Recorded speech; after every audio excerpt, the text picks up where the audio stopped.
Hello, welcome back. I'm Statman Dave, and today we are going to be watching Brazil versus Mexico today. Of the World Cup, of course, take place in the quarter-finals, which this team may get Belgium as well as they face Japan later this evening. I'm, of course, Statman Dave. You are the commenters in the house. Get in there with all your thoughts of the game so far. We're currently 7 minutes into the game. Brazil 0, Mexico 0. A chance for Neymar, I believe, from outside the area. A shot was carried by Ochoa, who in fact made more saves than any other goalkeeper at the tournament so far. That's why you're here, guys, for the stats and all the good stuff. Goal reactions and a bit of chat about football. All about coffee today, guys. It's very tiring working the World Cup, and we are a few days into the World Cup. So I'm about 12 coffees today. I am super duper hyped. What we do have is Mexico down the left-hand side with, of course, Lozano. We do have the real danger man for this Mexico side. We've got the teams in a little bit later on. We've got a few technical issues we're just resolving. We'll dive into that. But of course, Brazil setting in their traditional way. Their 4-3-3 that's been under TT. Alisson in goal. A back four of Felipe Luis, Miranda, Thiago Silva and Wagner. Into midfield, Paulinho, Casemiro, Coutinho. Then a front three of Willian, Gabriel Jesus and Neymar. Where is Firmino? I don't know. After watching Firmino in the Champions League this season, God knows why he's not in this Brazilian team. Of course, moving on to the Mexico team, the 4-3-3 as well. It could change a little bit. At the moment, it's set up with obviously Ochoa in goal, Alvarez at fullback, Ayala, Salcedo, Gallardo, and into midfield we've got Hector Herrera, Rafael Marquez, the 38-year-old, of course, breaking records, captaining Mexico for 4 World Cups in a row, and of course Guardado, the Real Betis central midfielder. Corner from Mexico, Alisson comes out.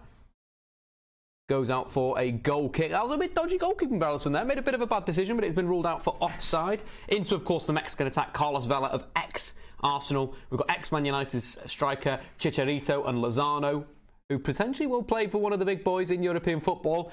Very skillful player. He's really impressed me at the World Cup so far. Was absolutely fantastic against Brazil. And I think that's a big thing with this sort of Mexican team. It's looking to counter after winning the ball from Guardado, from Hector Herrera, from Marquez. It's a very nice midfield there. Good combination of players. But guys, we're 9 minutes in. Get your comments in, of course, to the stream. Keep enjoying this World Cup thing that we've got going on. Brazil versus, of course, the mighty, mighty, mighty Mexico.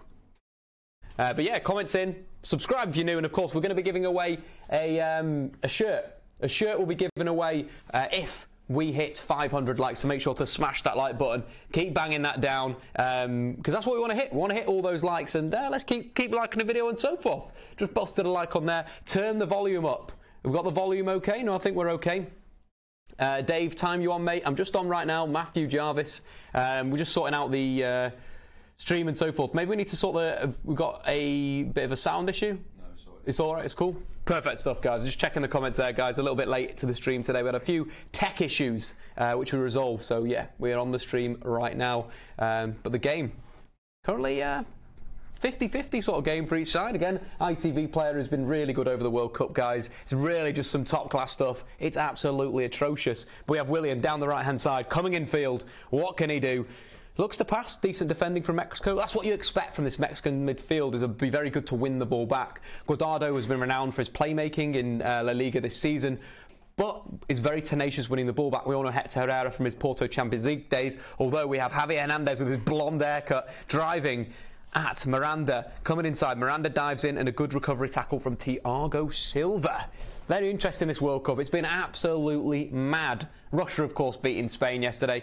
That was crazy. Yeah, let's go for that, Cameron. That's a good solution to our problem right now. Let's just roll with that one.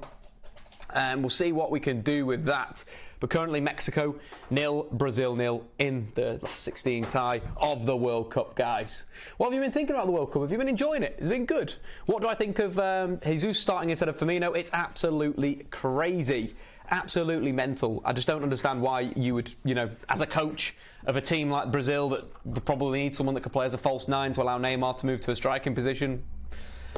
Just one of those things, isn't it? Shout out to the coffee crew and the spring water, the sparkling water crew as well. I am now. Cameron, I'll connect to it. Don't you worry, mate. We're in. We're sorted. We've got the stream up. There you go. Top work from all the guys behind the scenes. It's been a bit of a stressful day. We had one of our HDMI leads breaking, and we had to run around Manchester to buy a new one. So shout out to those guys. Get into the comments. You want to turn those up. The volume is too low for me. Are we all right on the volume, Cameron, still? Just turned it up, guys. Sorry about that. Again, tech issues. Hashtag tech issues today. Guys, keep sharing the stream. Keep liking it. And 500 likes. We're giving away a Nigeria shirt. That's probably going to drop as the tournament goes on. Likes seem to be like gold dust for this tournament. But anyway, football. That's what we're here for. Brazil nearly winning in central midfield. Again, Brazil setting up with Coutinho in central midfield. I thought potentially in the knockout stage. Ball over the top here. Big chance for Mexico, right-hand side, cross into the box, defended by Felipe Luis. Decent defending there. Again, there was an opportunity there for a chance for Mexico to create some opportunities for them. Ball whipped in, not really well defended from, I think it was Miranda. Some poor defending at the back post there. Not very good stuff. And again, if Mexico can get you in counter-attacking situations, they are so, so dangerous. We saw against Germany how Carlos Vela was a perfect pivot in between attack and defence. We'll probably look at some tactics in a sec when we get all that sort of lined up and so forth. But yeah, Mexico versus Brazil. Who do you think is going to win? Get your score predictions in. Oh, we can go to Stats Live now. Brilliant. Guys, we've got the stats, we've got the teams. If you haven't seen them, the 4-3-3 that Brazil are setting up with Alisson obviously in goal, Miranda, Thiago Silva at centre-half, Fagner and Felipe Luis at full-back, into midfield, Paulinho, Casemiro, Coutinho, and a front three of Willian, Gabriel Jesus and Neymar. Why the hell is Jesus starting in place of Firmino? That's what Peto asked. I completely agree. It's been unbelievable why he's, in terms of Gabriel Jesus in the last game against Serbia, there was one run he made in behind that he probably should have put the ball in the back of the net, but he didn't. So it's one of those frustrating things that you've got to sort your tactics out, and if you continue to do that, there will be issues for Brazil in the latter stages of the World Cup, guys. We've got some comments coming in. Ash saying 3-2 to Mexico. Lozano has really impressed me. Wasn't sure if he'd perform, but I'm really impressed. Hopefully United could maybe get him. Yeah, be a great signing for Man United if they were to pick up someone like Lozano. The only thing is I think he's very good on the left-hand side. United have a lot of left-sided attackers, so that may be one thing that could be sort of dealt with in a way. But, it's looking good. It's looking good for both sides. The Mexico team, of course, Ochoa, most saves in the World Cup so far in goal, back four, three in midfield, and again a brilliant front three. Lozano apparently playing on the right, according to StatZone. He's been very fluid in the competition. I quite like that. Lozano doesn't suit Man United, more of a Liverpool player. That's quite interesting. It's quite interesting. That could be maybe something that we could look out in terms of the United and who works, but Lozano coming inside here, chance in the penalty area, ball across the box. Again, some really good work from Lozano. We're seeing him on the right-hand side. I'm quite excited about this because, again, he'll play more maybe as an orthodox winger than that classic inside forward that he's been playing as. Again, going out and in, and, it looks good for him as a player that's going to really emerge from the World Cup. Probably going to move from PSG. There's rumours that City have a first option on him. First options mean if, for example, Man United come in and bid for Lozano, like they bid 30 million for him, and then City and the PSG accept that bid, it means that City will have a bid accepted for 30 million so they can negotiate a contract. So really interesting how that sort of works in football, the first option type thing. Really good stuff. Lovely stuff so far with Brazil. A bit more on the ball than, of course, Mexico. Again, if we want to start looking at a few stats of the opening part of the game, we'll probably be able to see a little bit of a reflection. 14 minutes gone, 15 minutes gone so far on the stream. If we get to 250 likes, Stephen Alson will join me on the stream for the end of it, so he'll get mic'd up and he'll give you his thoughts on the game. So keep smashing that like button if you want to see Stephen Alson have a bit of fun. Just getting some questions in from James M. UFC. Dave, thoughts on last night's game? Croatia, poor. Modric, Rakitic collecting the ball from far too deep, couldn't affect the play. Blueprint for Russia, very interesting. James, we're going to do some tactical analysis on that as the game goes on. When we hit a bit of a lull patch in this Brazil-Mexico game, we'll go and talk about that. But some interesting points. I think the big thing for me was instead of the Croatian manager, when he took off Brozovic for Kovacic, he should have gone for Kramaric instead. Kramaric would have played closer to Mario Mandzukic. Kramaric is a very good option in the final third, very good at receiving the ball in between the lines, something that he's done very well under Julian Nagelsmann at Hoffenheim. So that was the issue for me so far. Benji James saying Coutinho better than Neymar. I'd kind of agree with that. I think that he's played better in this World Cup. Again, Coutinho being directly involved in a goal in every game. Looking really good, guys. Looking really, really good so far. And I think I've been a bit disappointed by, of course, the main man for Brazil. It's interesting. Another one, I think Salcedo has also got a bleached blonde hair as well. Interesting. Willian is bang average. Like, he doesn't have a footballing brain. He's obviously talented. Like, I think Willian's a good player. I think he was better under Mourinho than he was under Conte. I think under Conte he wasn't really used in an offensive way. It was more like a defensive change that you bring him on. There was a spell where when Hazard was out, and then Willian became the hub of the team, and he was really good, but not frequently enough. But we do have a Brazil corner. Willian looking to whip the ball in. Ochoa barking the orders with his lovely air. See what they can do. Let's see what we can do. What's my game of the tournament? It's been France-Argentina for me. I agree with that. Matthew James, that's completely correct. France-Argentina was an absolute belting game. Mbappe was so good in that game. We have, though, Mexico on the counter-attack. Carlos Vela behind the Brazilian left-back. Whip to the back post. What can Lozano do here? Standing up, Felipe Luis comes back inside, and it's a shot blocked from Felipe Luis. And that's a big thing from, of course, the Mexican team. How they could deal with someone like Marcelo. It would be easier to take Marcelo on. Felipe Luis is a better defender. So, it's an interesting change. Of course, it's come through an injury, but it actually helps Brazil out in a tactical sense as well as both a ball-playing sense. But Brazil slowly building up from the back. They've got Miranda at centre-half, out to Felipe Luis. Mexico high pressing, very good from the Mexicans. I think that changed the game yesterday in the Denmark-Croatia game when Denmark changed out their sort of like philosophy off the ball. They were very laboured in that first half. They were standing off Croatia and dictating. Second half, they were blocking the balls out the back, especially from goal kicks. They were going 3v3. Before it was, a DM would drop between the two centre-backs. Croatia would play out from the back. Second half, they were stopping them doing that, which really upset Croatia. Really interesting tactics. Brazil, though, managing to play out of the press. We've got Casemiro carrying half-decent through ball there. Salcedo stepping in, but Gabriel Jesus winning the ball back. Again, a transition by Mexico. Some good play from the Mexican midfielders. That's what we sort of mentioned before. There's going to be a lot of dogged fight in that midfield. The likes of Paulinho and Casemiro versus Hector Herrera, Guardado, and, of course, Rafael Marquez. God knows why he's still playing football at this high level. What an absolute beast. Mbappe to be the next Ballon d'Or winner. Kian, I don't think it's yet. I think that will come. I think that definitely will come. I think he's going to be improving. He looks so much like the old Ronaldo as well. So pacey. Hope he just stays injury-free, unlike Ronaldo. Ronaldo would have been up there with Messi and Cristiano Ronaldo in terms of respect if he'd stayed fit through his career. But it's very, very interesting. What am I drinking from Raventail? It's just a coffee, iced coffee. Shout out. Shout out to the coffee lads. But yeah, keep getting in the comments in, guys. Lozano on the right wing has got pace. Where will he do Mourinho's defensive duties? Well, of course, we can check out his defensive duties on the Stat Zone app, link in the description below, for Mexico, because the first game of the tournament between Mexico and Germany, well, one of the first games, kind of saw Lozano's work in a way, and how he was so good both going forward and in an attacking sense. In terms of does he defend? Does he do the hard yards? Yes, he does. That's why I think he's so suited. We would be so suited for Man United and Mourinho. Those tackles, 3 out of 3 tackles against Germany. And again, look where they are. It's basically being an auxiliary left back. People get slated for that, but I think it's a good tactical shape when you're defending to double up on the flanks. Gives you, a lot of base for defensive strength. And again, Lozano dropping back there, but also in terms of his, his interceptions against Germany in that game. One high up the pitch, one again in that left back area. So for me, Lozano absolutely perfect for, Man United. But here we have Gabriel Jesus inside the penalty area, left channel, looking to play another player in, drops it back to Neymar, edge of the box, crowded out by a number of players, and good defending for Mexico there. Can they break? Mexico through the centre of the pitch, so creating a decent situation here. Numbers in their favour. We've got a 4-on-3. No, it looks like decent defending from Brazil, getting back into shape. Slowing it down, Mexico. What are you doing, lads?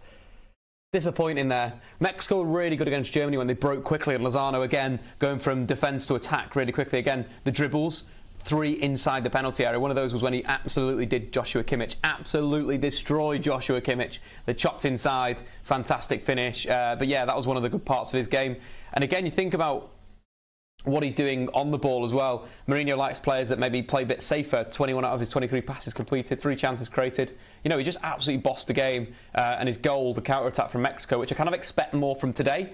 you know, quick breaks from front to back. That's kind of what I expect from Mexico, moving from the back, intercepting the ball and breaking quickly, and then of course Lozano chops inside, goal time. But back to the main screen, back to the live. Probably need to go and turn off all my notifications because there's going to be some filth getting sent through on whatever, you know, the likes of WhatsApp, on Instagram, all those DMs. And guys, this is a family-friendly stream. We don't want to see any filth, man, Dave, so I'm going to turn all that off right now for you guys at home, so you don't have to see the filth that gets sent through on Gmail. Honestly, guys, seriously, disgusting stuff. Is Guardiola a bold fraud? Maybe he is, and we'll see next season whether he can evolve Manchester City. You know, he broke records. Again, I was at a christening yesterday. One of my best mates his daughter got christened. Again, that makes me feel very, very old. But they were talking about City, and he was sort of saying, as a City fan, you know, he's probably about 55-ish. As a City fan, he was quite happy with them just winning the league. And it's very interesting, of course, like me as a United fan, I love the league, I love the Champions League, but I'm a bit disappointed if United don't progress far in the Champions League. City's kind of different where, you know, they kind of feel the league's fine. It's really, really weird, that mentality. But yeah, City, if they don't progress next season, bold fraud. Are you okay after the World Cup of beers? That question comes in from Rebecca. I'm absolutely fine. I bowed out at about 6 o'clock. I had to go and meet some of my friends for one of their birthdays. So I was a little bit tipsy, but I bowed out because I did have a live stream to do. And I've always got to be thinking about the guys that follow me, of course, on Twitter and on YouTube and all those good stuff. So yeah, you guys are important. That's why I've got to keep myself to, you know, no beers when I've got to do live streams. Or beers when live streams, but no beers before live streams, you know what I'm saying? All those types of things. But yeah, I felt okay the next day, actually. I usually find as you get a bit older, hangovers become a lot worse. But if you day drink and then go to bed early, usually all right. Shout out to Life Tips with Statman Dave. All the good stuff. I haven't even said it today, but let's get this party started, guys. World Cup. Last 16. It's exciting times. What's been your game of the last 16 so far? Of course, maybe let's discount the France-Argentina game because that was number 1. What was your number 2, though, game so far? Howson was drinking for Dave. Nah, Howson can't drink. He's an absolute lightweight. Howson, have you shared my stream, buddy? Great, mate. Yeah, good work, buddy. Keep up the good work, Howson. Is football coming home? A question coming in from Kian. Yes, it is, guys. Football is coming home. Hello, Dave, coming in from Jam. Brazil are really struggling. They are. Mexico are really good in the transition. It's something that we saw against Germany, something that we've seen with them throughout the tournament, that they can catch you. They sit deep, they break really well in midfield. It's all about their central midfield combination play to winning the ball back and then breaking with their front three. And Vela's really impressed me, actually. Carlos Vela, you know, not quite hit the heights that he kind of expected from him, but been a decent player for Mexico so far at the tournament. Loving the blonde there as well, Salcedo. It makes it really easy to see who the centre-halves are, but we have Ochoa. Long ball out the back, looking to hit Lozano. Felipe Luis up in the air. It'll be a good test for Lozano, actually, facing someone like Felipe Luis. But again, Lozano's going to have to double up on Neymar. Maybe that's why he's playing on the right wing. Neymar back inside into the penalty area, opens himself up. A fantastic save by Ochoa, spreads his body nice and high. That's the first time we've seen Neymar breaking a sweat in this game. Flick back, Paulinho in the penalty area, headed down by Gabriel Jesus. Willian, edge of the box, checks, ball out wide to Gabriel Jesus, clip ball into the box and cleared by Mexico. I don't know who I'm supporting in this game, guys. I kind of like both teams. I like Mexico. I think they've got some good... It'd be lovely as well for England. Football would be coming home if Brazil get knocked out. Absolutely jokes. Coutinho, though, taken down by Hector Herrera. Been very tenacious, Hector Herrera, at the tournament. It was a lovely run by Neymar. Completely agree with that. Which Brazilian keeper is better? Henderson or Becker? I'm not sure, guys. Obviously, Alisson Becker. Best football podcast you don't have a connection with me? For me, it'd be The Ramble. Yeah, I think The Ramble. I like The Ramble. Again, I don't really listen to that many football podcasts. I kind of have a football podcast or football world overload when I do work, so kind of chill out and listen to other stuff. Been getting into books recently. Hashtag reading hype. All over that stuff. Cameron, I think we should maybe go for it. Let's just do it. Let's just play the game. Play the game and win. That's what we do here at, of course, Studio 68. It's coming home. That's what Pedro says. Sweden, greater than Brazil. We all know it. Yeah. I just can't wait to see a little bit more of Granqvist. He's been very good at centre-half. And the free kick comes in. Ochoa with a punch. Gabriel Jesus with a chance. Volleys it wide. Cleared out by Mexico. It's going to be real backs against the wall sort of type defending today for Mexico. But they're looking good so far. Looking like they're very solid in this situation. Gabriel Jesus trying to unlock the door again. Overhit cross to the back post, though. Recovered by Neymar. Little ball back to Coutinho. Chance here. Rifles a shot over the bar. That sort of opened up for Coutinho. He's been Brazil's best player. I'd say he's up there with Luka Modric, one of the best midfielders in the tournament so far. He's been really, really, really good. Absolutely fantastic so far. Carlos Vela. Ooh, he's been doing bits so far, Carlos Vela. Absolute bits. So far in the game, Carlos Vela's created 3 chances. Obviously one coming from a corner and a lovely ball across the box. But that, again, the same amount as the entire Brazil team have managed combined. Again, where's the Coutinho magic there? We've not seen it. Carlos Vela having an absolute great World Cup so far and starting this game very positively. I like this for Mexico as well, playing out the back. Split in the centre-backs. I can appreciate that type of football. Carlos Salcedo, the lad from Eintracht Frankfurt, not the PSG player that I got frequently confused with. Again, same name, but yeah, Eintracht Frankfurt, left back or left centre-back. Again, could be, maybe United will look at him after the summer. Again, I really liked Rebic yesterday. Rebic was so good yesterday.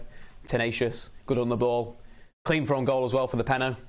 Absolutely fantastic. We'll chat about that though. We're definitely going to talk about that. So any questions for the Croatia game, get them into the comments below, guys, and so forth. Keep getting them in. My dog just ate a moth. Oh, nice. Ben, is your dog okay? Is he okay? That's what I really care about from the USA, but back in the England boys for the World Cup. Nice stuff, Peter.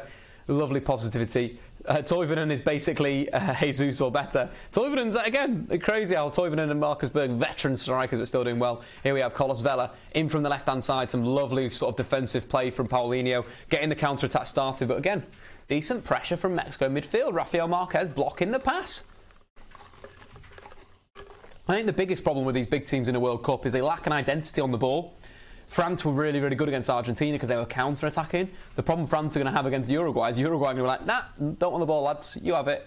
You have the ball. We'll stick 2 players up front. You know, if someone like Suarez combining with Cavani, of course Cavani did limp off injured. If not, Max Gomez will come on and he's scored 17 goals for Celta Vigo in La Liga last season, so he'll be fine. But here we have Neymar again driving through. Terrible pass. Intercepted by Guardado, I do believe. Out it comes again for Mexico. Loving this Mexico team. I remember a Mexico team from a previous World Cup that was like a 3-4-3 that was really fun to watch, really attacking, high octane in terms of front to back. But again, like this team's slightly different. Looks like mature in a way where they've got that flexibility to be able to hold onto the ball like they're doing now at left fullback, back inside to Salcedo, having a lot of touches on the ball so far. Maybe we'll have a look at his stats. He's looked good so far defensively going forward in the World Cup. And again, stats that we got at the moment, the one shot coming in, again probably from a set piece. Mexico breaking the lines though. Let's go back to the main live. Out to Carlos Vela, 1v1 with Fagner.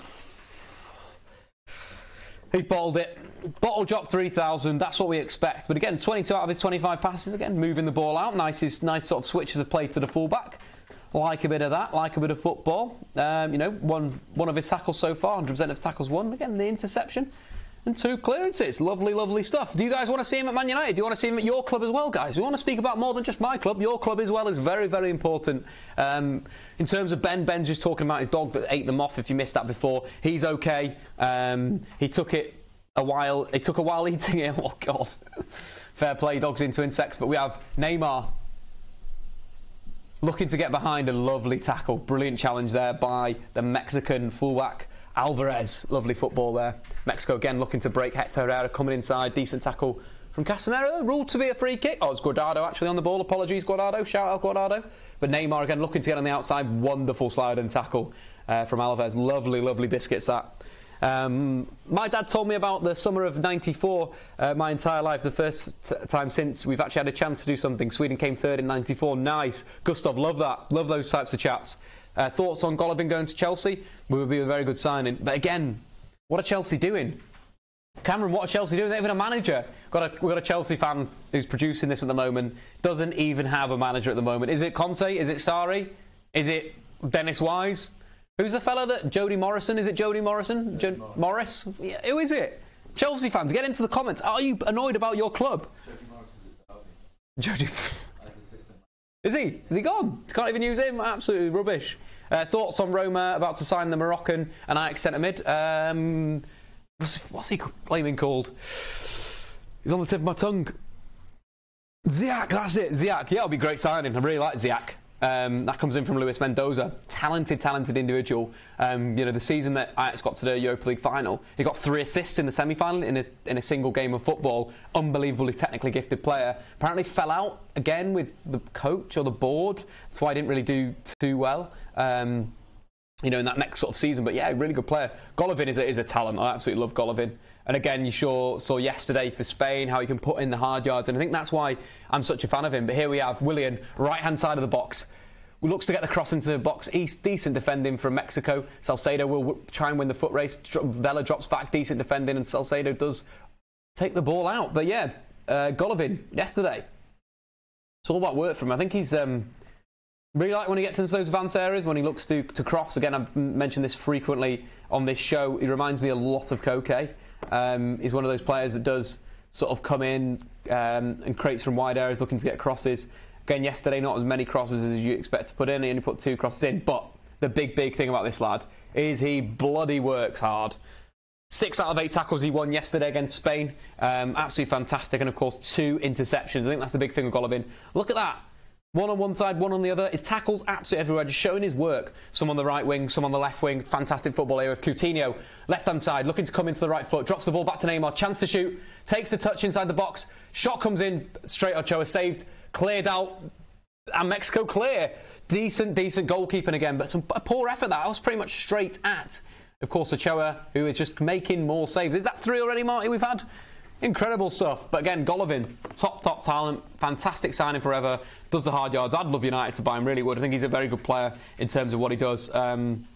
Again, with Spain, he's going to be playing more of a defensive role. But if a midfielder in these games can identify that he has to play a defensive role and win more tackles than any other player on the pitch, I absolutely love that. That is what I want to see from you as a player. Work, and then quality. We saw his delivery in that first game against Saudi Arabia. We saw that how good he is at delivering the ball when given the chance. And again, that shows the quality of him. He's a very open player in terms of going forward and going back. That, look, you take him to another game and he has the quality to drop the ball back into the box like he did for the first goal that we saw. Brilliant ball to the back post, headed in by Gazanski, and then moving down to the other goal that he created, which was an absolute fantastic move. And Zubar heading in, lovely, different types of crosses. The first one was like a whip one to the back post. This one was lovely, weighted and just clipped in. Absolutely lovely.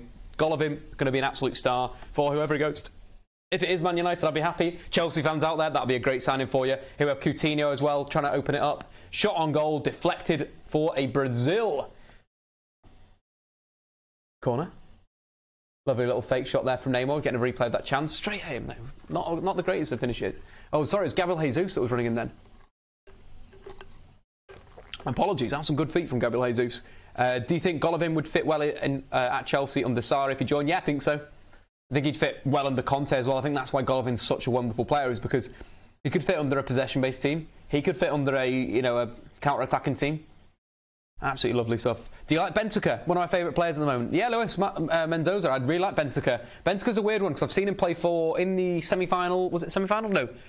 Maybe against Spurs in the Champions League. I was really not impressed by Benteke in defensive midfield, but I think for Uruguay he's been given a lot more freedom playing at the tip of a diamond. And I think what you saw that Uruguay, what they did against Portugal, all about the counter-attack, all about looking to get bodies behind the ball. But you won't wait for a moment, and he finds the pass, and that's the big thing about it, is that you need these players of quality to play the pass at the right time, and that's what it was. A brilliant counter-attack from Uruguay, and then Benteke playing the through ball, and Cavani with that wonderful finish, open himself up far across the box. But I really like Benteke. I think he's kind of high octane. He's the perfect Juve midfielder, to be honest. Juve just have this sort of scouting system that picks up these wonderfully talented technical players like Paul Pogba, like Pjanic, like Benteke, will be like Golovin. I imagine he may turn up and just go straight through to moving to Juve instead of Chelsea or United.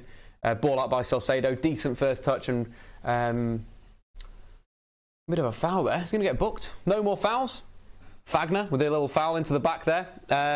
Lozano to switch to left flank, I think. Yeah, I'd like that. I think I like that quite. It's one of those things where you want to see him on both sides, causing people problem. Again, it's the classic Ferguson Mourinho thing where they did it like 2000, or 2005 to about 2008, where they'd switch up on flanks, and if you had a bit of good work down one side, switch them up to the other and sort of test people out. Again, it was Robin and Duff at Chelsea, and United did it frequently with Ronaldo and Nani. Fluid footballers, and I'd like to see that. A lot of interchange from Mexico. But yeah, he has changed. He has definitely changed to the left-hand side now. So again, I find him a little bit more dangerous on the left than the right. Again, he can use the skills he's got to come back onto that right foot. But yeah, that's the beautiful stuff there. Golovin is a wild card. His tackling is very, very good. Maradona Fellaini? Yeah, exactly that. I've absolutely botched reading that name out. But yeah, exactly. Massive wild card in a way. Jesse saying, you talk too fast. Sorry, buddy. Can't help that. I just love football. Get really excited. Too excited. What would be my ideal starting midfield for United next season? Well, we'll be able to show you that at half-time. We've got a VT at half-time again, and we're going to go into the Man United team stuff. I'm just looking at Cameron in the eyes and being like, Cameron, you find that goddamn video. The World Cup, eh? Top stuff. Keep tagging that tag stuff, Cameron. Neymar. Deep dispossessed 4 times so far in the game. Is that the most of any player? I imagine it is. What is Neymar doing? He's an absolute fraud. Keep getting your comments in though, guys. Regan, United can't play fluid football with Lukaku, in my opinion. You have to play Alexis. No, I think you can with Lukaku. I think he does some really good work in the channels that United don't really get in the ball to enough, and I want to see more of that from Fred. I think I might do a tactical video on like 3 improvements that Man United need to make tactically for next season. That'll be coming soon. Shot comes in. Tomorrow we've got a video on Bonucci, another live video. Transfer Talk live at 12 o'clock, so stay tuned to that. We'll be talking about Bonucci and how he could fit into United, what he would bring, positions, formations, X, Y and Z, all the good stuff. And then Fred, on Wednesday, Fred's Scout Report will be coming out, so stay tuned to all of this good stuff. Cameron, quite the bottle job when it comes to the halftime VT. Yeah, James MUFC, I agree with that. Cameron's got to sort himself out. Salcedo, excellent ball playing. I agree with that. He's been really good on the ball so far in this game. But yeah, Cameron needs to sort his bottle job behaviour out. He's letting the team down. Chance there for Mexico. Neymar. My opinions on that, I'm not going to talk about that. But any other questions, get him in. Opinions on Fellaini's contract extension, good or bad? It is what it is, I think. Like, Mourinho wants to have a player that can come off the bench and change the game. There's not many players like him in world football. I don't think that Fellaini should be an option for the start. But I think as an impact player, I'm not too fussed with that, whether you'll bring him on to add some extra height if a team goes long at defensive midfield, or alternatively you're looking to win the game. Cool. He only played 5 times for United, or started 5 times for United in the Premier League last season, made 11 appearances from the bench. That doesn't bother me too much. I think with Fred and Pogba, Matic, that's going to be a really good base in midfield. So it's kind of like just bringing a player in. Chance there from Brazil, curled free kick wide. Ochoa, not even bothered. Neymar having a very disappointing tournament. It's almost like he's regressed since he's left Barcelona. Takes too long on the ball, doesn't think about the passing angles, doesn't think about the movement off the ball, all about getting on the ball. It's a bit frustrating, to be quite honest. Matic, Fred, Pogba would be an excellent midfield, especially if Pogba can hit the consistent form he's capable of. Wow, how good was Pogba, though, against Argentina? He had an absolutely fantastic game. So good, going forward. And I really appreciated Pogba in that sort of setup. It was really interesting because he was playing as sort of he was playing as a central midfielder with Kante and Matuidi. It was like a left-sided 4-4-2. Matuidi on the left wing, Kante as a left DM, Pogba as a right DM, and then Mbappe as a right midfielder. Really good setup. Fair play to Didier Deschamps, but again, it's going to be a lot different when they play Uruguay. But Pogba was really good again, showing how good he is. His passing was brilliant, I thought, in the final third, especially Mexico on the back foot here. Ball to the back post for Brazil. Willian to recover the ball. Again, so toothless from Brazil. No idea in the final third. So individualistic. There's no, what you're doing there. Again, Willian has just put a cracking ball onto the near post. Beats his man. Lovely step over. Ball to the near post. Nobody makes the run. It just seems like a group of individuals. Not what you want. But that was a quality ball, that. Salcedo sort of holding on him off. But again, yeah, Pogba, what a performance. What do you guys think of Pogba against Argentina? Probably one of his best displays we've seen in recent years. Really good going forward. Brazil, though, winning the ball in the opponent's half in their final third into number 10. What can they do? Neymar, ball inside to the fullback. So under hit. It is ridiculous. Neymar, let's get his pass back up. It's time to destroy Neymar. I'm sick of him. I'm sick of his stinky attitude, his rubbish play. Where was the Neymar that dragged Barcelona from 4 goals down in the Champions League? Jesus, Neymar. That's even your real name. Currently have 3 shots on goal, 2 straight at the goalkeeper, 1 off target. What's been frustrating is his passing's been so frustrating. Again, it's too deep, too wide. Want to see him in more attacking areas. Again, you'd be receiving a lot of ball out wide. You see more in and around the penalty area from Neymar. It's like Messi. Get away from the ball. Allow Coutinho to get on the ball. Get closer to the box. That's where you're so dangerous. Frustrating again. Only completed 1 dribble so far in the penalty area. That was after that brilliant run. But then he cannoned the ball straight at Ochoa. Frustrating times for Neymar. Let's see how Philip C's doing as well. He's having a semi-good game so far. Ball into the box. Headed clear by Mexico at the near post. Potential for a Mexico counter-attack. What have we got here? Ball comes in. It looks like a bit of a 3v3. Lozano carrying through the middle. Step over. Ball out wide to Carlos Vela. Not the great pass in the world. Felipe Luis dives in there and gets the cheese. He's been given the cheese. Cheese you later. Yellow card for Felipe Luis. That is dangerous considering he'll be up against Carlos Vela. He'll be up against Lozano. Again, fairly decent attack. Seems like since Neymar's been at PSG, he's got used to being the main man. Now he wants to be the centre of attention for Brazil. Hence he's holding on the ball too much. Yep, Finn, I completely agree with that. Neymar has quality, but his record has got progressively worse, especially in his last year/2 years of Barcelona. It was weird. I thought at the Barcelona, when Messi was out of the team, he was really good with Suarez. But then when Messi came back, the blend was completely incorrect. And he just stopped doing his defensive work. And as a forward that plays with Messi and Suarez, you need someone to drop back. And he's just absolutely not doing that. Ben asking a question. I've just seen it. Can Man United copy France's tactics? Fit really well for our players? Yeah, they can do, 100%. Just means Pogba will potentially have to play wide. Wide left, wide right. Said that before. Could work very, very well. But anyway, back to the stats, back to what we want to see in the terms of the good stuff. Coutinho, 4 shots on goal so far. Again, shooting from the Coutinho area. Completed 13 out of his 14 passes. Not expansiveness, look at that! I think that maybe I think if we look at who he's passing to as well, I think there's going to be a lot to Neymar. There's a lot to Felipe Luis. Just easy balls out there. And seeing a bit more from Coutinho. Only completed 2 passes to Neymar, all 2 simple balls, which I imagine the Mexico defence would be set up in disciplined shape by that chance. Not good enough, guys. Yeah, don't forget to share the stream. Exactly that, guys. Keep sharing it, keep liking it. All the good stuff. Let's see if we can smash up some likes as well. Why not? Kian's asking, will Arsenal challenge for the title under Emery? Yes, I think they will. Especially with buying someone like Lucas Torreira, someone that they've needed for so long, since the days of Gilberto Silva. He is the guy. Long ball up to Javier Hernandez. Recovered by Fagner into midfield. Casemiro. Ooh, decent header there for Lozano. Mexico on the counter-attack.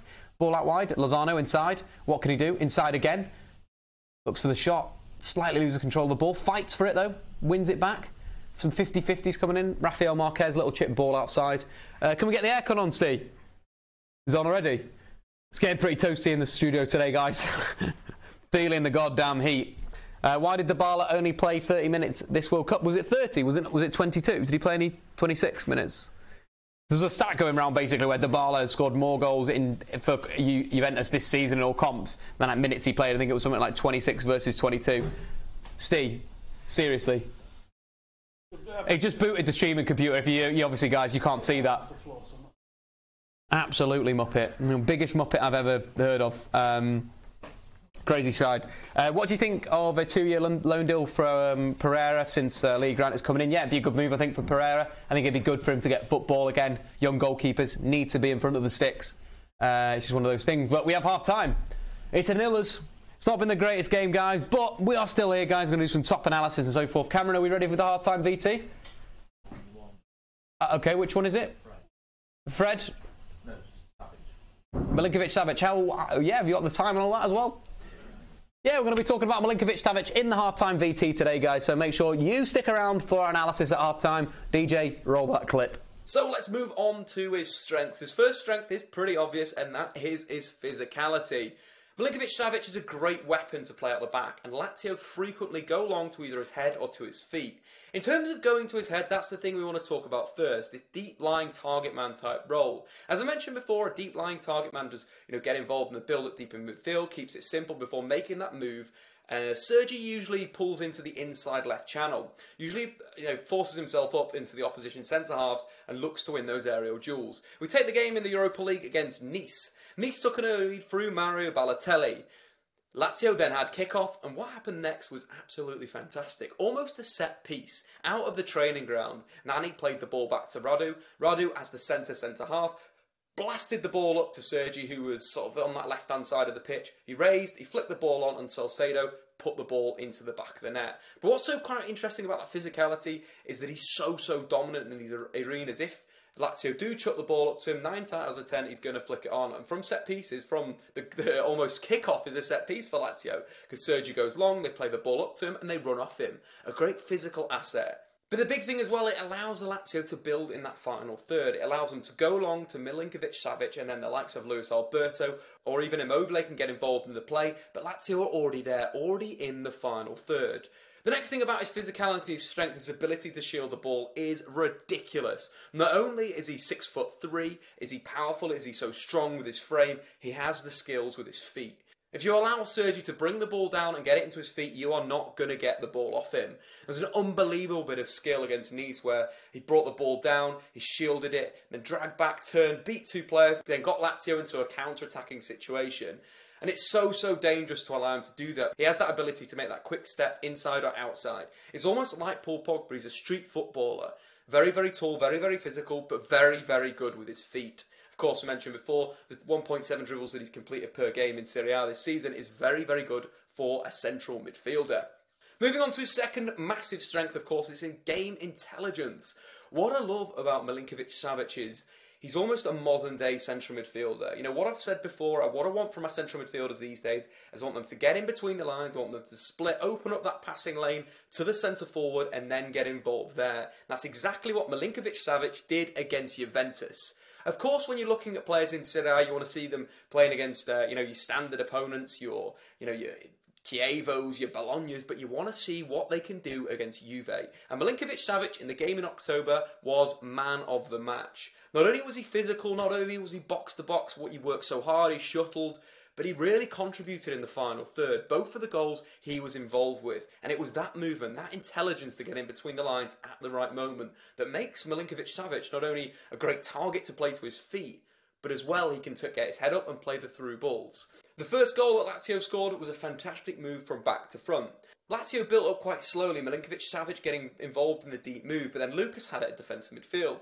Milinkovic-Savic was in a wide position, he moved inside. The ball was fired from Lucas into Immobile's feet. Laid it off to Milinkovic-Savic, Milinkovic-Savic to Luis Alberto, Immobile on the run, through ball, goal time. But it was all about that smartness, that one-touch play in the final third that's so crucial to play in between the lines. Not only has the intelligence to go from a wide position to move inside to receive the layoff from the striker, but then it's that quick passing play, that quick thinking that Milinkovic-Savic just shows his intelligence, and especially against Juventus. You take the other goal as well, it was even better, even more about this deep-lying target man type position. Again, Lazio with the ball at the back, slow build-up. They didn't have that much of the ball, they played on the break as they always do. But David had the ball at centre-half. Milinkovic-Savic up against Chiellini, playing as a target man, playing as a physical sort of attacking element for Lazio. Of course, David drives through midfield, draws in Khedira, then pops a fantastic ball to Milinkovic-Savic's feet. At that point, Milinkovic-Savic had pulled off Chiellini and received the ball to feet, turned, through ball Immobile. Immobile runs at Buffon, Buffon takes him out, penalty, Immobile scores. What was so good about that was Milinkovic-Savic's movement to stand on the centre-half, then pull off him into the space in between the lines. Of course, that stagnated the defence. That meant that Chiellini was ahead of Barzagli, Immobile has that angle, makes the run through, penalty, goal time. Brilliant intelligence from the Serbian central midfielder to receive the ball in the perfect area. Of course, now we've got to move on to his weaknesses. Pretty much his biggest weakness is his first touch in certain situations. He's had more unsuccessful touches than any other player in Serie A this season. We've got to kind of take Lazio as they are quite a direct side. They do like to play the ball to Milinkovic-Savic. They like to fizz it into him. They like to play up to his chest and so forth. So it's quite difficult for him to, take the ball down every single time. But I think the thing that he needs to work on is when he does go up against the centre-halves, which he does quite frequently, moving, away from central midfield into the opposition. When he does go to them and he sort of sticks to them, then comes off and they follow him, then he receives it into feet. Sometimes in those situations, his first touch lets him down, or even his second touch, he takes it under with his right and his left foot goes a little bit. And if it's something to, complete his game, of course, he's already such an asset in terms of, aerially and going forward and intelligence-wise. But to complete him as a player, he needs to work on his left foot. There's other instances as well where he takes unnatural touches. When he's playing as left central midfield and someone's playing from the right-hand side, he tries to use his right foot to receive the ball. Where in that situation, what he should be doing is opening himself up and allowing him to take it on his left foot. Open up so many more angles for him. That's a big thing for Milinkovic-Savic to improve. His first touch, but mainly his left foot, lets him down in certain situations. But the interesting side there against Nice in the Europa League, there was some tactical changes. And Milinkovic-Savic moved from left central midfield to right central midfield. He scored 2 goals in that position and looks so much more natural, allowing himself to receive the ball from the left-hand side, across his body and switching the play. He frequently switched it out to Patrick on the overlap as the wing-back, created 2 chances for Patrick just by switching the play quickly, getting that 1v1 and allowing Patrick, the Brazilian wing-back, to do the rest and get on the shot and goal. He also moved into the wide area and put some good crosses in, allowed the ball to run across his body and then hit it with his right foot. I think Milinkovic-Savic potentially could be perfect at right central midfield. We are back, we are live. I was just stroking the beard. I think I need a bit of a beard trim and a haircut after the stream. It's getting a little bit out of hand. That is the problem with the World Cup. Too much football, not enough time getting haircuts. But anyway, guys, we're probably going to go through a little bit of analysis from the first half. Talk about what could change in that second half, what substitutions could be made, and X, Y, and Z. Of course, guys, keep liking the goddamn stream. We're on 59 likes. Let's see if we can get up to 100 likes. Get it, sharing it around, guys, as well. Every single share helps. I absolutely love what you guys are doing in the comments as well. You guys have been sick today so far. Some fantastic comments coming in. But anyway, guys, let's get into the Stat Zone app. Again, link in the description below. Let's talk about our first game. The first half is a little bit frustrating for both Brazil and Mexico. Mexico playing well, but not quite opening up that counter-attack as we've sort of come to expect them over the World Cup. But in terms of the first half for stats, Neymar again having a number of shots, but all sort of outside the penalty area, into sort of making easy saves for Ochoa. Ochoa made more saves than the goalkeeper in, of course, the World Cup than any other player. So it's one of those things where Ochoa is just making the saves and making the sort of moments when he needs to. Salcedo, though, completing more passing than the player. He's looked good as a ball-playing centre-half in this game, actually. Very calm and confident on the ball, and you see a lot of those balls out to the full-back. Maybe you want to see a few more direct balls through the middle if you're looking to copy someone like a Bonucci on the ball. Again, transfer talk tomorrow live at 12 o'clock. Make sure you tune into that, because that's going to be a corking little video. But Salcedo, yeah, controlling the tempo from the back, and I think it's a good quality to have as a ball-playing centre-half to, dominating that sort of possession play. Again, Carlos Vela did in fact had created more chance than any play on the pitch, but that sort of was the first half of the half in a way. Sort of, we're dropping after all in the first sort of 20 minutes of the game-ish. That those chances were coming in. So Carlos Vela started well, but then I think Neymar kind of took control. Again, Neymar's chances coming at the sort of the back end of the half from around 20 minutes. So starting to come into the game a little bit more, Neymar. But again, I want to see him more inside the penalty area, making more forward runs again into those goal-scoring positions. Something that I'd prefer to see is Coutinho has only completed 3 out of 3 passes in the final third. That's not good enough for Coutinho. In the last game that Brazil had, it was more 12, 13, 14 passes that he completed in the first half. Want to see a bit more impact from the former Liverpool man, Barcelona now central midfielder. But it's not been the best of games for them going forward. Again, dribbles-wise, Lozano is killing it. 5 out of 7 take-ons completed so far in the game, more than any other player on the pitch. I like him on that right-hand side, on the inside left channel. Sorry, on the left-hand side, inside left channel. Sort of popping inside, shifting inside and coming on. But guys, score predictions for this second half. What do you think is going to happen? Do you think Brazil have got enough to get through and face either Belgium or Japan? We can't rule out Japan, let's be honest with ourselves. The World Cup has been so bonkers that could very much happen. But Lozano could be the guy to open the door for Mexico to go through. That would be one hell of a story. That would be absolutely sick. But guys, other things as well. Guardado, central midfield, always expecting him to recover a lot of balls. Again, this Mexico midfield is doing very, very, very, very well. But anyway, nearly time for the second half. Let's go to the widescreen. That's enough to talk about stats. Get your comments in, get your questions in for the second half. We're probably going to chat about the game that we saw yesterday between Croatia and Denmark. That was a pretty good game. That was a nice little game of football, so we're probably going to chat about that at some point in the second half when the game goes to a lull. Hopefully we don't even need to hit that. Do you think Rodrigo deserves a big move? I'd love to see him in the Premier League. That's Rodrigo that plays for Spain. Good question coming in from Luis Mendoza. He's a player that I really enjoyed. Whenever I watched Valencia this season, it was always Guedes, Rodrigo, who always impressed me the most. Quite like Carlos Sousa, and of course Kondogbia in midfield. He's kind of getting back to the heights, and Prejo. You know, all good players. And Gaia, the Valencia team was very, very good as a collective, but Rodrigo was one of the ones that in the second half of the season that started to step up. I think I watched a game against Las Guanas or whatever they're called, and he was absolutely fantastic, best player on the pitch, scored the only goal of the game, and it was a pretty bad game, but he was the best player. So Rodrigo will hopefully get a move somewhere. Lozano needs to square more to Chicharito. Yeah, I think, you know, with Chicharito, you've got to pretty much put it on a plate for him. You've got to create in those opportunities to score the goals.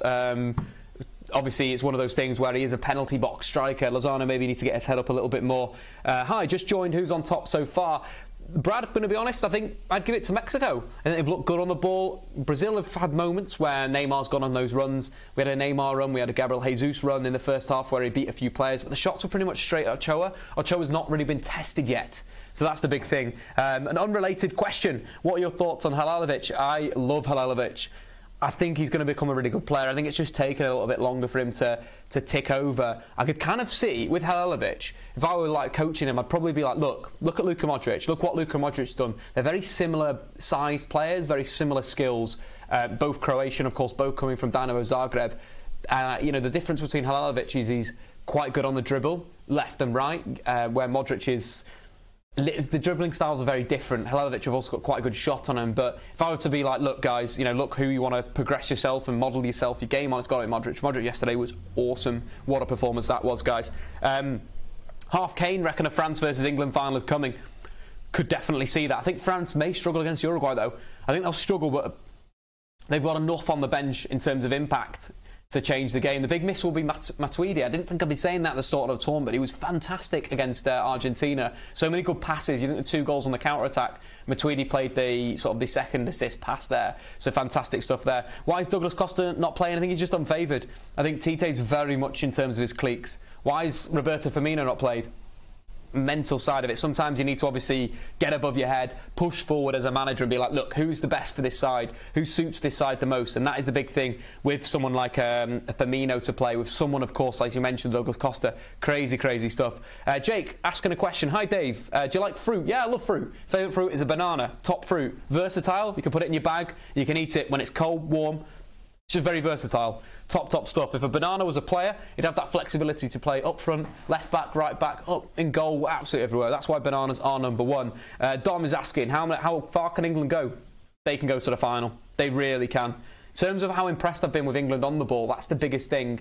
I've hated all the big teams in this tournament. Like, it's been a fantastic World Cup and I love the football, but from a coaching perspective, it's been so frustrating to see teams struggle to break people down. It's like coaching 101, attack versus defence. Have an idea of what you're going to do on the ball and stick to that idea. We saw that with Germany, how poor they were in terms of opening up the teams that they played. Same with, you know, the other teams that have gone on. Argentina, Messi too close to the ball, X, Y and Z. Sorry, just laughing. Ben's just put a question in. Warm banana. Yeah, melon as well. All the stuff. What do you think of Atletico next season? Do you think they'll mount a title challenge? They seem to be doing good business. Yeah, I think Atletico will. Yeah, hopefully you do mean Atletico Madrid. But of course, they've kept Griezmann. They've got Diego Costa. Those two together for the season, it's going to be sick. If I were Diego Simeone, I'd be buying Golovin straight away. And that's who I'd be signing. That, you know, perfect player to play on the left wing, right wing, and then that midfield, you know, the central midfielders in there. That would be lovely stuff. And again, that's why Spain struggled, a lack of identity. If they'd gone down the Atletico Madrid route at this tournament, they would have been fine. If they kept Lopetegui, they would have been fine. Sacking him, absolutely stupid. Yaya Banana was actually a centre-back and a right-back. Yeah, Ben, I signed Yaya Banana in one of my games of Football Manager, and he was actually a pretty decent little centre-half. Physical, aggressive, all good stuff. Yeah, Marcelo did in fact get injured versus Serbia, so that's why he's not today. That's why we are seeing, of course, Felipe Luis, who's done well defensively, actually. Maybe have a little bit of a look at his Felipe Luis stats. Thought he did quite well in the first half, defending against Lozano at times, and of course Carlos Vela as well. But he will give you a different approach to Marcelo. Marcelo all about the final third play. And again, you know, he won 2 out of his 4 tackles. Again, a bit dodgy losing one in his own penalty area, but at the same time doing well, and that classic Atletico Madrid mentality, blocking the ball, making your tackles, making your challenges. And again, still pretty decent going forward. Let's not respect that, but we are about to kick off in the second half, guys. We are about to get this party started in the second half. We are away, guys. Brazil kicking from right to left, Mexico from left to right. I'm so excited for the second half. It's going to explode, guys. Keep getting into the comments and all that type of thing. I felt Perisic would be perfect for Atletico. Yeah, Perisic would be absolutely perfect for Atletico. I also think for, in terms of with, you know, other players that are going to be perfect, Rebic as well. Rebic for Croatia was absolutely fantastic as well. You know, he's going to be a really, really good player in terms of progression through his career at Eintracht Frankfurt at the moment. I remember him from his days at Fiorentina. Impressed me there. Impressed me at Eintracht Frankfurt, and he's going to join, probably going to join Bayern Munich. Let's be all honest with ourselves. Niko Kovac going there, ex-manager. It's all going to look good there. But again, Brazil at the back, they've got it all to do. Former world champions, 5 times World Cup winners, but they've never won it in Russia. That's stats for you guys. Here we have though. Neymar, left-hand side, inside left channel, little ball inside to Gabriel Jesus. Looks to cut back, looks to get onto his right foot. Blocked again. Frustrating tournament for Gabriel Jesus. Where is Roberto Firmino? Any Liverpool fans in the comments, guys? If you are, how good was Firmino this season in the Champions League? He was so sick. Do you think Lozano would fit a Sarri system? Yes, I think he would do. But Sarri's quite interesting. You know, the Napoli team, the front three, a false 9, sort of an inside forward / playmaker in Insignia, and of course on the other side, Callejon was sort of the goal scorer, so maybe Lozano would play as the goal scorer, but again, decent on the ball, so again, will be very interesting. The really interesting side as well, Insignia from the left wing, completed more passes than any other left winger in the entire of Europeans' top 5 leagues. An incredible player. But the World Cup is unpredictable. That's Dom T Vlogs coming in. Yep, it is absolutely crazy. That's why it's good. Legends of Gaming Junior. If Harry Kane had a brilliant World Cup, should he leave Spurs? And what do you think? I'm going to link that to with another question someone's asked. Who should Madrid sign? Harry Kane. That's how you'd move this Real Madrid team on. Kane, Ronaldo. That would be so sick. That pairing. Yeah, Heung-min Son and Kane play very well together. Imagine Ronaldo and Harry Kane. Neymar facing Leon. Looks to come inside onto that right foot. Few step overs, few lollipops, a little bit of a turn.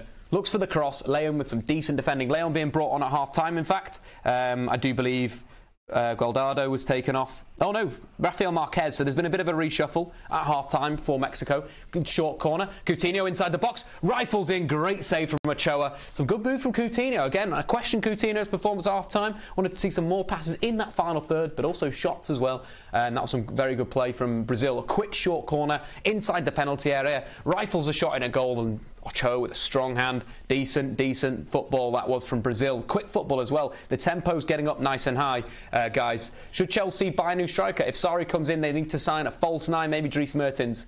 Neymar, chip corner in, poor corner, easily defended by Mexico, and now for a throw-in. Are they going to bring a long thrower on? That was just so funny for the game yesterday with Denmark, how every single time they got a throw-in in the opposition's half, that Knutson came on, absolutely lobbed it in. Lovely stuff. Rory Delap, eat your heart out. Not as good as Rory Delap, though. No question that. Here we have Willian, right-hand side, looking for the ball through. It's going to be interesting to see how Mexico deal with Neymar and Coutinho as their influence develops in this half. Hector Herrera is going to have a big game. Big fan of Hector Herrera. Always gets through his work. A bit like that Delaney that was playing for Denmark. Ball inside the channel here. Decent play there. Fullback overlapping. I think it was Fagner was getting in there. Fantastic through ball. Good defending from Salcedo, who's really starting to impress me at this World Cup. 24 years old. Eintracht Frankfurt centre half. Maybe Man United come begging. They also, they need a defender maybe. Interesting to see Leon, Vela and Lozano and Chicharito. Yeah, I think Leon is playing left back at the moment, so quite interesting. Regan, Hazard false 9, in my opinion, yes, I'd love to see that. But there's some weird comments from Hazard this season that were saying how he didn't want to play as a sort of, didn't want to play as a false 9 for Conte when Conte was playing there. But you think Hazard, what he needs to improve is goal output. He's never scored more than 17 goals in a Premier League season, and it's almost embarrassing. in a way for him, and to get him to score more goals, play him centrally. Here we have Mexico on the counter-attack. There's a ball here. Oh, lad. The number 23 for Mexico, I think it's Alvarez, has just cracked a shot over the bar when Lozano was in. He was nearly in on the left-hand side. What are you doing? Play the pass. Brilliant counter-attack from Mexico again. Lovely transition. The pass is on there. You play Lozano in there. He cuts inside. He bags 1-0 Mexico. Come on, guys. Sort that biscuits out. Lafont to Fiorentina. What do you think? In my opinion, he's one of the best young goalkeepers. Yep. Only for 8.5 million euros. That is a bargain. From Toulouse, if you don't know, Lafont, a young French goalkeeper, very, very talented. Broken records for goalkeepers under the age of 20 in the last few seasons for Toulouse. Very good goalkeeper. Again, France have got a few good goalkeepers, of course. Laurie's playing for the national team. Here we have ball into the box. Chance across. 1-0 to Brazil. Brilliant assist from, of course, Willian. And where was Neymar? Where had been telling him to go? In the penalty area. 1-0 to Brazil. Mexico got it all to do. Big opportunity there. They could have taken the lead there if they played Lozano in. They didn't, though. Willian picked up the ball edge of the box, drove left, ball across the area, and a simple finish from Neymar. What I've been saying, Neymar, get into the penalty area, and he has absolutely done that. It's 1-0 to Brazil. Lovely stuff there from Brazil. Fantastic move. Finally doing something in the final third, and it was that man, Willian. Great football there. Willian, edge of the area. Lovely little burst of pace there. Carlos Salcedo can't get across. Fired the ball across, and there was two of them looking to turn it in. Gabriel Jesus, of course, missed it. Having a poor World Cup. Neymar turned it in at the back post. Want to see more from Neymar in a striking position. That's what I was asking. Great goal, guys. Great football. Sad faces going in, though. Neymar for the win. Neymar. Wow, red card. It's not a red card, is it, guys? Let's stop messing around. If England beat Colombia with the squad they've got, I can see them going to the final. I completely agree there. But 1-0 to Brazil. Big game-changing move, that is. That will allow Brazil to sit deep, soak up the play and look to break. Again, you could see maybe throw Neymar as a striker. Coutinho left wing. Bringing on someone like Fernandinho. Someone that's going to work and so forth. Got some records. Brazil are now the all-time top scorers in the World Cup. But here we have another opportunity for Mexico. Again, the pass is on to Lozano. He's gone for the shot again. What are you doing? Absolute muppet. Lozano again. The ball was on. That time it was Guardado. Stephen Alson is leaving the office. What a lazy bastard. Ball out wide. Lozano looks to cross. Defended at fullback by Fagner. And that was another massive opportunity, guys. What do you think of this Mexico play? Two opportunities there on the counter-attack in quick successions. And there's nobody playing the ball out to Lozano. Who's supporting Mexico? I'm supporting. That's Legends of Gaming. Who's supporting Mexico, guys? Luis Mendoza, disappointed with Spain. I was so disappointed with Spain. They were rubbish. What do you think about transfers, Syria? What do you think about the teams in Serie A showing up in the transfer market like Roma with Monchi? Yeah, it's really good. Here we have a chance, though, for Mexico. Ball at edge of the box across the right-hand side. Some good footwork. Cut back. Corner time. Mexico. Instant response from Mexico. Love this from Mexico. Really, really good stuff. When you're going a goal down, vital to get back into the game nice and quickly. And again, we saw that goal was a good little goal, that was, from Brazil. Front to back, nice sort of passing move. And then again, ball out wide. Lovely little bit of burst of pace from Willian. That take-on was so good, edge of the box. And of course, Neymar firing it in, tucking it in. We have Leon, edge of the box, flicked in, easy catching from Alisson. Simple goalkeeping. But Mexico, all to do. It was Carlos Vela, in fact, that was dribbling into the penalty area. A decent, very, very good sliding challenge from Thiago Silva. Won the ball. Didn't take the man. Brazil looking good, though, looking fluid in terms of their attack at the moment, but defensively a little bit open. Maybe it's time for Tite to bring on another defensive midfielder. As I mentioned before, the change I'd probably go with, if we're looking at the Brazil bench, you're thinking bringing someone like either Renato Augusto, a workman-like midfielder. Here we have, though, Mexico final third, decent defending from Brazil, or Fernandinho, or even Fred. Can we see Fred? Tite, can we see Fred? That would be absolutely lovely. So, at 26, the Brazilian Ronaldo, the legendary striker, had 48 goals for, of course, the mighty Brazil. Neymar has just scored his 57th goal. That is bonkers. Head blown. How far is he off? He's off the next... He's just taken over Romario in the list of top scorers, Neymar, I do believe. Of course, Pelé is number 1. And there's someone in number 3. I am forgetting his name. I should get that World Cup top scorers, but we have Brazil. Again, someone stepping up that we didn't expect to step up, of course, was the Chelsea man. Willian, Hector Herrera just picking up a little bit of a card there. Or a foul on Willian. Brazil national football team here. The records. We have Dos Santos coming on. Julian Dos Santos. Top goal scorers, here we go. Yeah, so Ronaldo is second. Neymar is now only 5 goals behind Brazilian Ronaldo in the list. Of course, Pelé with 77 goals in just 92 appearances, with a scoring rate of 0.84 goals per game. That is mad. Here we have Neymar, though. Wide right, looking to swing in a ball from the wide area. Get Brazil through to the quarterfinals. Potentially be facing Belgium if they can get past Japan tonight. That's going to be a corking little game. Neymar cross into the box. Decent defending from the number 2 of Mexico. Counter-attack opportunity. Felipe Luis winning the ball back really well there. Tenacious. Willian, final third. Paulinho, edge of the box. Neymar gets it. Inside right channel. Looks for the goal. Decent little effort there. Saw the keeper semi off the line there. Good stuff. Lovely, lovely stuff there. Legends of Gaming. I want this to go to penalties. That'd be absolutely sick. Get your Fred out for the lads. James MUFC. Yeah, get your Fred out for the lads. That'd be absolutely sick. Regan, Lukaku doesn't deserve to be our number 10. Come on.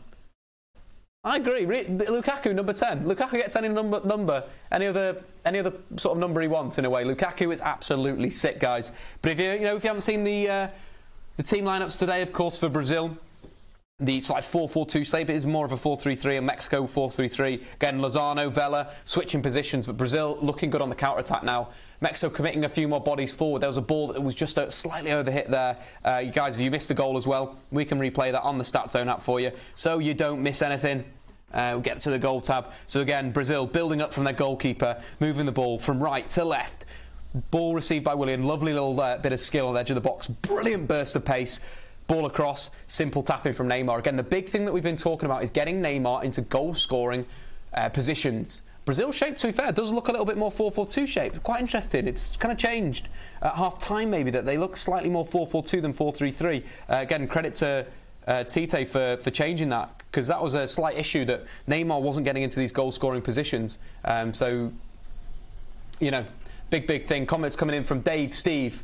Firmino would look so good in this team. Yeah, I agree. Jesus not making the simple passes, it's so irritating. I really agree with you there. It's one of those frustrating things that Tite's kind of sticking with. Someone that he's coached for a long time, someone that he likes in Gabriel Jesus over someone that would suit the side. Imagine Firmino and Neymar as a 2-man strike force. That'd be perfect. Neymar could chill. Firmino would be doing his hard yards. Firmino would be picking up the ball deep. Firmino would be linking the play. Neymar would be getting in the penalty area. So I want to see. At the last World Cup on the Dunga, Neymar was playing more as a 10 and he looked a little bit 4-4-2 out the ball. Again, this is better from Neymar. Just come inside, cut inside here. Neymar cutting in onto that right foot. Again, much better when he is in this sort of central area for Brazil. I just prefer it more. He stays further away from the ball. Something that Messi didn't do for Argentina, and they absolutely flopped in the tournament. This is heating up. Starting to become a really good game of football. Coutinho, centre of the pitch. Loses it to Carlos Vela, again pushing forward, driving through the central zone, faced up by Felipe Luis, who nicks the ball. Fantastic defending. Miranda driving out of the back. What can he do? Can he play the ball to Willian? Willian wants it. Right hand side, slowing the tempo down a little bit. Frustrating. Like to see attackers keeping the tempo going. Ball inside though to Casemiro, opens it up to Felipe Luis in a real inverted central midfield position, driving through the centre of the pitch. Here we have Neymar, wide left, looking to face up Salcedo. Little ball inside, nice football. Pops it back off to Neymar. Chance outside, Salcedo still with him there. Some good defending from the Mexican centre-off, not letting his man go. Again, Firmino is going to be better at that link-up play than Gabriel Jesus. Overlap, Fagner, what can he do? Low cross into the box. Brilliant shot there. Fantastic save, Paulinho, edge of the area. Ochoa making another save, and Salcedo does clear it. But Jesus, how many saves that lad made at the World Cup. Here we have Dos Santos making his first impact on the game. That, in fact, is Giovanni Dos Santos' brother. Plays central midfield, ex-Villarreal as well. Good biscuits, good work, team. Jonathan Dos Santos, I just forgot, I thought it was Julian, but Jonathan Dos Santos. And Casemiro taking down Lozano there, and a little bit of a replay. Good play, though, by Fagner. Fantastic cutback. You'd expect Paulinho to score then.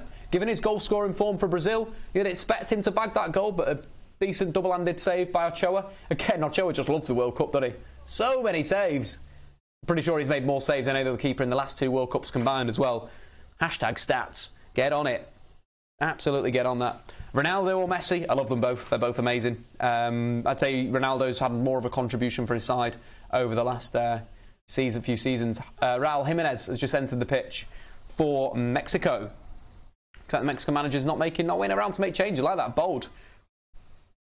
So just coming on for Javier Hernandez. So just a like for like. Would have probably liked a bit of a change in shape. That would have been nice. Brazil, centre of the pitch. Casemiro finds the feet of Neymar. Lovely overlap by Wagner. He's been a lot better going forward in this game. Looks to cross. Not the greatest cross in the world, slightly overhit, but I like his motions getting into that final third. That'd be nice. Brazil have Fernandinho and Fred to replace. That's actually mad. Yeah, it's pretty mad.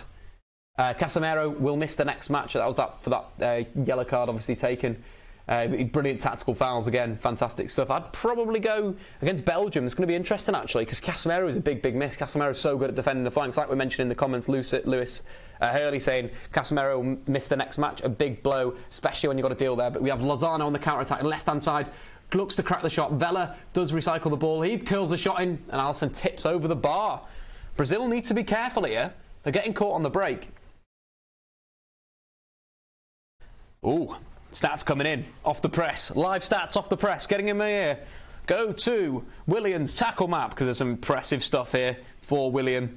Again, player that does the hard yards when he needs to. The stats off the press, directly into my ear, have been the same amount of tackles as Thiago Silva and Miranda have managed combined, and he's a winger. Again, that's why he's a Mourinho-type player. Loves to do the defensive work. But what's been impressive for me for this game, taking people on Willian, really looking to dribble at the Mexico defence, and that take on just on the edge of the box. Again, you can see it a little bit here, better here. That one on the edge of the box, that fantastic little bit, little touch, bit of acceleration around the defence. Ball to Neymar. Gary goal time. Absolutely Gary Gold on it. But yeah, guys, keep getting your comments in. Keep enjoying stuff. Why don't you show the playing copyright, guys? This is a live stream, so this is kind of like how you turn the commentary off of your TV, you turn Statman Dave on and you enjoy it. And it is illegal to show the live football, so yeah, let's stick through to that. Again, I've just showed you some visualizations, which are completely bonkers. I'm just watching the stream back. But anyway, guys, keep liking the video, keep subscribing if you guys are new. What would you like to do if football came on? I'd have a party for about a week. That'll be an absolute sick party. What do you think about Southgate, Dave? Do you think he's the right man to take England forward, especially how he's worked with the young youth teams? To be honest, what Kieran Dyer was saying about Gareth Southgate and how... So I was on the kickoff last week, on the kickoff with Kieran Dyer. Me and Kieran were chatting about soccer, as you do. You know, what's your favourite ball? Do you like the Jabulani? What do you think about the Vuvuzela? And then we came on to Gareth Southgate, and one of the things he was talking about when he went to the 2002 World Cup, I think it was, is saying how Southgate was sort of, putting his arm around the younger players and being like, look, I know how you can perform, to Kieran Dyer, I know how you can perform in the Premier League. You're always a massive handful for me. You always cause our team a load of problems. And you just need to do that for the England team. I think Kieran Dyer was saying how every time he felt he played for England, he felt the pressure was on his back. They had to perform, he had to develop. But here we have Willian outside the box. A step over, shot comes in. Fantastic save by Ochoa. Willian, MVP so far in this game. Lovely little step over. What I like about Willian's dribbling is that sort of, he does have that burst of pace. A lovely step over there. Salcedo getting absolutely done there. Great save by Ochoa again. So many saves. Too much fun. I've been listening to Dave instead of Martin Tyler on comms. Half Kane, that's exactly what you want to do. Willian almost scored a banger. Are you going to live stream the game? No, I'm not. That's unfortunately, that is illegal. But I'm trying to give you the best experience you can get on YouTube. Hashtag YouTube is great. Called it soccer, disliked. I love it how people get so annoyed about calling it soccer. I just do it for a bit of a laugh. People get mad. Football. I'm sorry. I take it back. I am very sorry. Anyway, guys, we have a little bit of a chat about the Croatian team. How they failed to live up to hype and expectation yesterday. It was a little bit upsetting. But anyway, yeah, let's do that. Let's do a little bit of stuff there. Again, Croatia setting up in pretty much a 4-5-1. I think the problem that came in the first half, I thought they were really good on the ball. Again, Brozovic dropping in between the two centre halves and doing well. Here we have though Lozano coming inside. Is that a free kick? No, it's not a free kick. Bit of a foul there, I thought, but no. Mexico received the ball. just as we'll pause the analysis right now. Ball out wide. Fantastic pass that was from Carlos Salcedo. Beautiful ball. Vela isolating Filipino. He's done a very good defensive work here so far. Back inside. Ball into the penalty area. Lozano in the box again. Crashes across. Nobody's in the penalty area. What are you doing, Raul Jimenez? But again, yes, so what we were talking about. Croatia, 4-5-1. Worked in the first half. Again, the shape from Denmark wasn't this at the start. It was pretty much a 4-1-4-1. Christensen in between the lines. What the problem we had there was, whenever Denmark were pressing, they were pressing with 2 guys, not 3. In the second half, you know, the build-up was a lot worse from Croatia, because instead of having that, you know, the overload there with Brozovic and the 2 centre-backs, it was actually a 3v3, and they couldn't play out anymore, which evidently made Perisic, Rebic play as high as they were playing. They were isolated from the ball. Rakitic, Modric came a lot deeper. What I would have done as Croatia manager was bring on Kramaric a lot earlier, move Modric and Rakitic to DM, creating an overload there in terms of a numerical superiority, not a 3v3 anymore. It would be a 4v3, and then you'd have allowed to play Kramaric a lot closer, but to Mario Mandzukic. But in the game, it was kind of all about the long throw. Again, on the Stat Zone app, we can visualise the long throw, which is, I have wanted to do this all my life. Visualising a long throw. Beautiful stuff. So the long throw came in. Ball bounces around. Delaney flicks on. Little pass. And then, of course, Zanka smashes it in. And, you know, it was an instant recovery from Mario Mandzukic. But since then, the game really went into a weird sort of phase where Denmark dominated, didn't really create enough. And then it was sort of back to, in extra time, it dropped back to the main man, Luka Modric, who was so good in the game. One of the best performances I've seen in central midfield in this tournament. Completed 24 passes in the final third, twice as many as any other player on the pitch. Created 5 chances, and that cracking through ball that put Rebic through, that was taken down for the penalty. Yes, he missed the penalty, but he was so good in the game. Luka Modric, I absolutely love Luka Modric. So good. And again, if they can get Luka Modric a little bit deeper sometimes with Rakitic deep in midfield, allow Kramaric to play as a number 10. Again, I thought Kramaric's, you know, when he came on was very, very good. In terms of linking the play and getting on the ball in between the lines. You know, you take about where he's receiving his passes, all receiving in good areas. You know, it always was, you know, in the inside left channel between the lines or behind the defence, you see that long pass, or, you know, there's always a moment where it causes you problems. A very smart football, Kramaric. Gets, you know, a lot of credit for the performances for, of course, the mighty Hoffenheim this season. But again, a very, very good player going forward. And again, they need to use him a little bit more, use him in those areas so he can create those chances and so forth. But a bit of a struggle for Croatia. They got through. They were dogged, they were determined. They want to see a bit of that from Mexico. Carlos Vela driving through the centre of the pitch. Poor pass out there. Willian intercepts. Little 1-2. Nice, brilliant football, that. Lovely little bit of 1-2 play there from Neymar and Willian, who's driving down the left-hand side. Bags of energy today from Willian. Going to come inside onto that stronger right foot. Ball to Neymar. Neymar shoots just past the post there. Fantastic counter-attack from Brazil. Front to back in an instant. Lovely football, guys. Comments coming in. Mexico running out of steam. Brazil need another to kill this game. Yep. Willian is running this right now. Running the show. I think you meant there. But yeah, absolutely killing it. What's soccer and football? I only know kickball, correct, Rebecca? It is kickball. Lovely stuff. Short corner from Brazil. What can they do? Whipped into the box by Neymar. Overhit. Goes out for a corner. But yeah, keep getting your comments in, guys.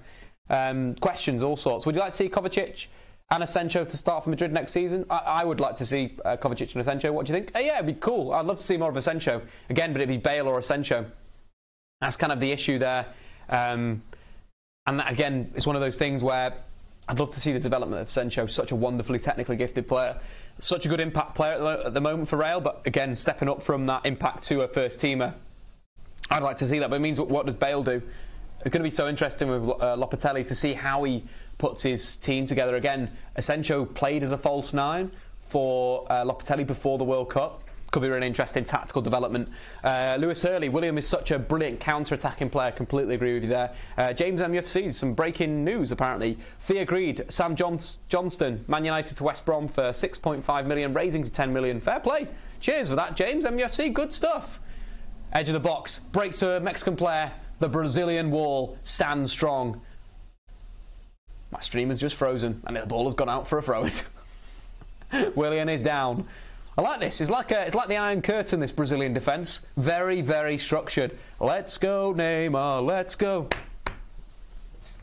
Dave, what about Dalot? Is he better attacking or defensive or both? I really like his defensive work because as a young fullback, it's difficult to get a good young defensive fullback. They're always good going forward. Dalot is good going forward, but defensively very, very switched on. I really like him. Going to be absolutely sick for, of course, Man United. Say that again, buddy. Check out my video on it. Cheers, Cameron. If you weren't here, nothing would work, right? But yeah, check out my video. It's on my channel. Go and watch it. It's top stuff. Ronaldo, Asensio, Bale front three. Regan, that would be disgusting. I'd love to see that. Pace. Hashtag counter-attack. Well, let's look at some stats, guys. We're not looking enough stats. This is the Statman Dave live show.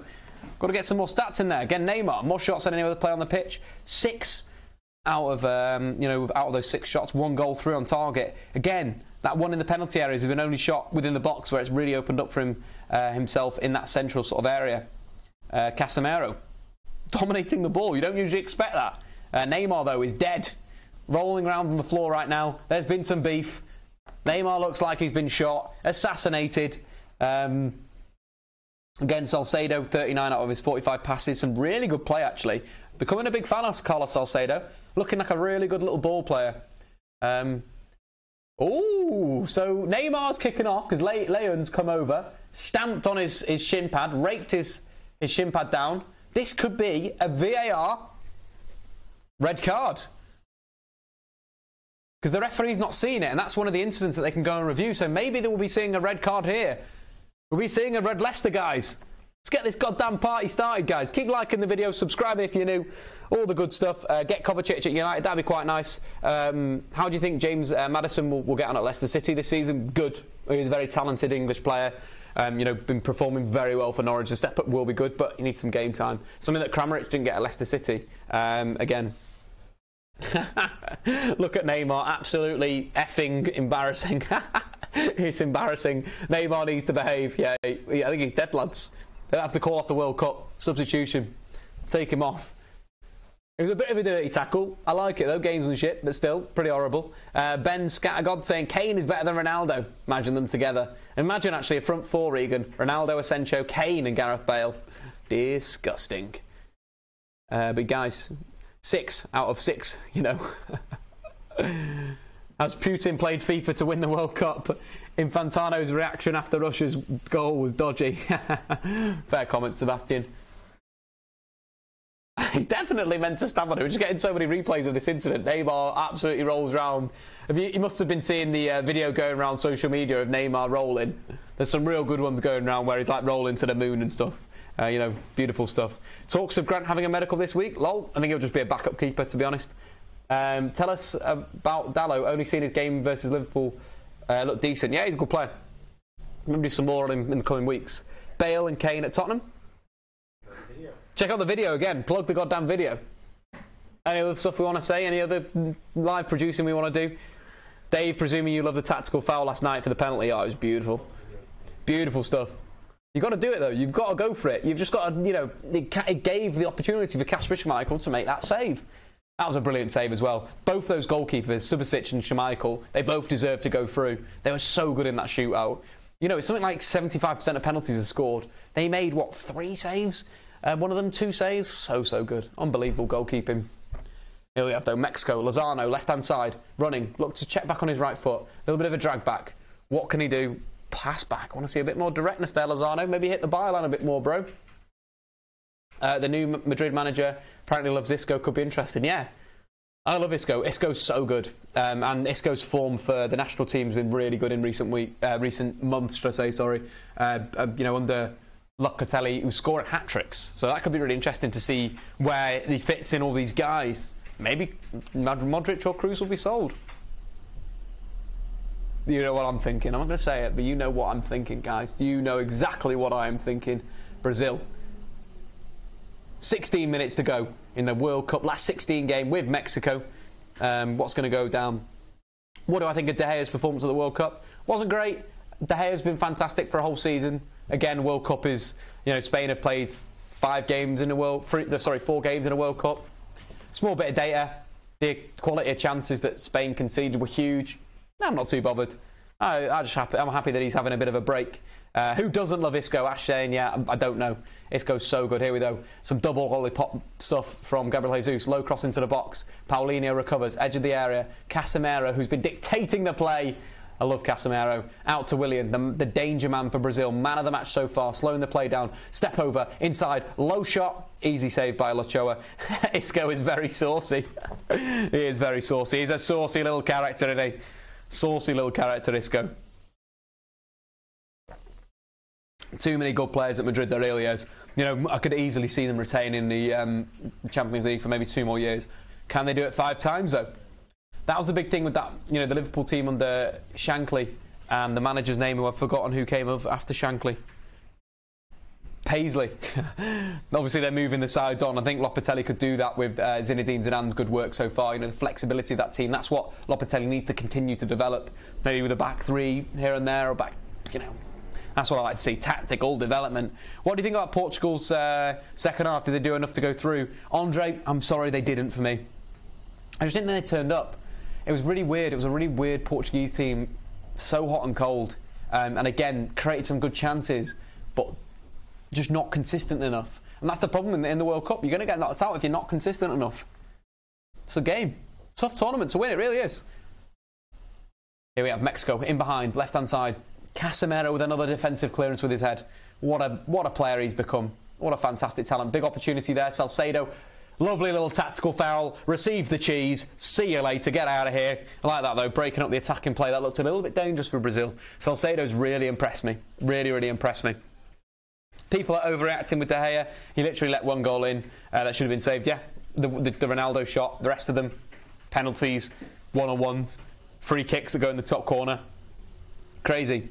What's the deal with Dortmund player Philippe? Started well beginning of the season and tailed off, one of the stars of the next generation. I reckon he'll be really good under Lucien Favre. Reminds me a lot of Marco Reus a little bit in terms of his movement. Also a little bit, there's a fella, Andre Hahn, that played under Favre at Gladbach, who was really, really good. Like a big winger, like a wide target man that moved central under Favre. I think it'll be like that. I think he's going to be a really good player that will emerge next season. Not Philip Max Philip. To be fair, Benteke has been on fire. Benteke's been really, really good.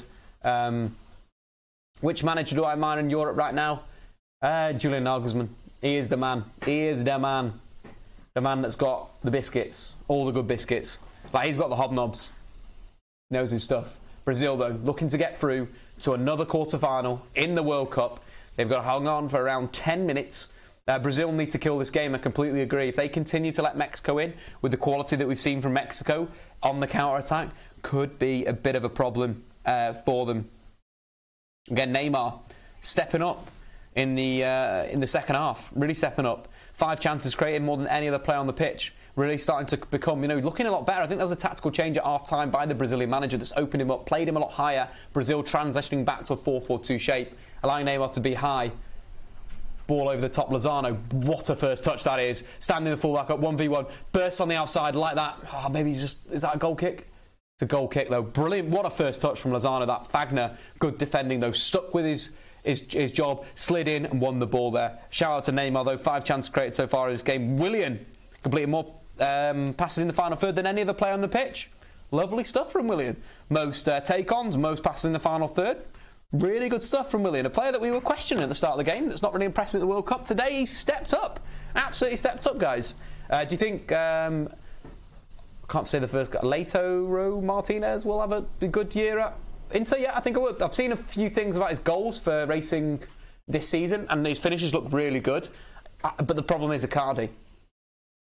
If Inter let Icardi go, we can see a little bit there. Here we have Coutinho chopping in onto that right foot. Brilliant tackle from Mexico, the number 2 is the other centre half. Lovely, lovely tackle. Let's find out who that chap's name is. Number 2, Ayuela. Lovely stuff, lovely name as well. Lozano again receiving the ball. 2 players to beat. Early ball into the box. Like that variation. Like that variation, though. Alisson catching the ball. Raul Jimenez giving some claps. Which player do I love to watch? There's a lot of players I love to watch. Luka Modric, though, at the moment, is the man. Hopefully Big Rom scores 4. But Korea win 5-4? You mean Japan win 5-4? Yeah, Dram. Let's get to 100 likes, guys. Come on, 98. 98, one more. Two more. I can't even count these days. Again, some good defending from Salcedo. Cameron's really shaking his head. I've not had a good day today, guys. Not had a good day. Fernandinho coming on for Paulinho. Paulinho had a big opportunity.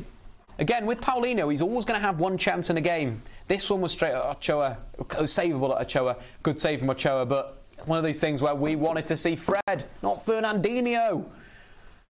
Paulinho keeping it safe. Middle of the pitch. A little bit more expansive than the usual Fernandinho passes. Lincoln in the final third quite well. Do you want me to deck you? 8 ball recoveries, though. That's pretty decent, defending recovering the ball in decent areas of the pitch. And again, 2 tackles. Classic Paulinho. Not expansive. Not going to blow your mind with stats, but, you know, big. Is Casemiro suspended for Brazil's next game? I do believe so. It'd be a big miss up against Belgium or Japan. Let's not rule anyone out in this World Cup, guys. It's going to be absolutely mental. Dave, you going to be on the kickoff in the near future? Yeah, I'll be on the kickoff Tuesday. I don't know what day it is today, but I will be on Tuesday. So tomorrow I'll be on the kickoff. But before then, transfer talk. Bonucci to Manchester United on the Statman Dave YouTube channel at 12 o'clock, guys. Be there or be square like Willian's head. Somebody clip that up, please. Tweet Willian as well. That'd be fantastic. Leon, right-hand side. Comes inside. 2 central midfield. Guardado on the ball. 2 Brazilians around him, swarming him. He has to go back to centre-half. Adeola playing the ball across. Salcedo, the man of the moment. Been a fantastic ball-playing display by the Eintracht Frankfurt man. Forward pass to Lozano. Like that. Direct football. Willian back. 2 banks of 4 from Brazil. Defensively looking very good, impressive. And again, ball out. Vela, overhit pass. It's looking like Brazil are going to sneak this 1-0, guys. What do you think? Last 10 minutes of the game. Are Brazil going to get the win here, guys? Keep getting the questions in as well. Dave, I've already asked that question. Will you be on the kickoff next season? Yeah, it should be, yeah. It should be, the kickoff should be back next season. So, yeah, I should be seeing you on there. Of course, there'll be loads of stuff going down on the Statman Dave YouTube channel as well. All the good stuff. But, yeah, so the kickoff's a lot of fun. Especially when Kieran Dyer's around. Top lad. Next go, though, need to break down this band of 4. Brazil looking a lot better since they've switched to the 4-4-2. They look more contained, like they can contain their opponents, and it's, you know, the likes of Willian doubling up, the likes of Coutinho doubling up. Really like that. Match recap, please, Dave. That's from Brad. Brad, shout out to Brad. Just joined the stream, I do believe. So, you know, first half. Let's get the stats out for the lads. You know, Brazil dominating. Possession, though. First half, Brazil dominated. Second half, it's all been about Mexico on the ball. But the key performance for Brazil today, pretty much been Willian. Willian has been fantastic today. And Neymar in the second half. Willian sort of doing it all for Brazil. Grabbed a great assist. A fantastic assist for the Neymar goal. But in the final third, been very dominant in and around the penalty area. Again, we can give you a little bit of a replay of that goal, Brad. Just for you, buddy. You know, let's get the goal tab up. So again, Brazil out of the back. Alisson playing into midfield on the right hand side. Switch to the left. Then a little bit of a brilliant burst of pace from Willian. That fantastic little acceleration step. And then Neymar's where I wanted Neymar to be. I said at half time, want Neymar to be in the penalty area more. Where does he pop up in the second half? 52 minutes, 51 minutes gone. Penalty area. You called it right. But Willian has been the key guy for me so far. Neymar's influence on the game has improved as the second half has gone on, but pretty much all about the Willian show. 7 out of his 9 take-ons. Been very impressed by Lozano, again having a wonderful World Cup, one of the breakout stars for me, and you know, doing some good work in terms of defence has been Fagner. Very impressed with his defensive work. Again, it's been a really good battle, Lozano against Fagner, but Fagner kind of getting a bit of the best of it in the final third. We had another moment just then with a wonderful ball out the back from Mexico, switch to that left-hand side. Lozano hits the byline, Fagner tracks him, slide tackle comes in, brilliant defending. Casemiro as well has been good, both on and off the ball. Some tackles in the DM area, but has committed a foul that got him booked, so will be out the next game. That's a little recap from you, Brad, though. It's been all about Brazil in the second half, switching that shape to more of a 4-4-2 and looking a lot better. Here we have, though, Roberto Firmino will be getting a cameo in a minute. Let's see if he can do anything, because he's not really been played so far in this tournament. Bit upsetting because we all want to see a bit of Firmino. He's been having a great season, great year for the guy. Can you do a mini England preview? Yeah, we'll do it after the stream if you guys want. If you want to stick around for that, we'll just do a little bit there. Firmino getting ready to come on. Where's our Fred? I don't know, man. He's on the bench. Who wins out of Neymar or Ramos for ultimate shithousery? It's got to be Sergio Ramos. I'd say Casemiro's got to be up there as well. He's the king of it. Absolute king of it. Lingard and Kane are going to be key players for Colombia tomorrow. They are absolutely there. Cheers, Dave. You absolute legend. Cheers, Brad, for sticking around. You absolute ledge too. Not sure on Bonucci. I watched him against Arsenal in the Europa League. He struggled against any sort of pace. Ash, from watching the AC Milan Juve game, what's so frustrating for Bonucci is the quality of players around him. And that's something that I'm going to highlight in the video tomorrow. So make sure you stick around that, because what he can do on the ball, how he's a leader, how he's just ballsy. He's just got big balls, big cojones. Mexico, final third. Raul Jimenez cutting inside on himself. Oh, big opportunity here for the counter-attack. Can Mexico win the ball? They've done it. They've got the ball back. Leon, right-hand side, ball inside to Hector Herrera. Looks up, pops it back outside. Is Leon going to swing one in? Swings it in back post. Good defending by Wagner. Wagner, who will potentially get a move to Europe after the tournament. Been good. Check your Twitter, Dave. What's going on Twitter, Marty? Hopefully it's going off on Twitter as it's going off on YouTube as well. But yeah, we'll be doing a little bit of an England preview after the game. That'll be good stuff as well. Did they? Oh, beautiful, guys. Lovely stuff. Shout out to whoever clipped up the Willian E stuff. We'll get that tweeted to Willian E. Can we download that video, Marty? We'll download that video and we'll send it straight to Willian E. Shout out to you guys for Twit. Jack Wall, you absolute ledge. Dave, are you back on the front three? Not as good without you. Maybe soon. It's just been a bit busy at the moment. We do have a substitution, though, for Brazil. Off comes Philippe Coutinho. On comes Firmino. Ex-teammates, big pals, but making a substitution at a corner? What are you doing? You crazy people.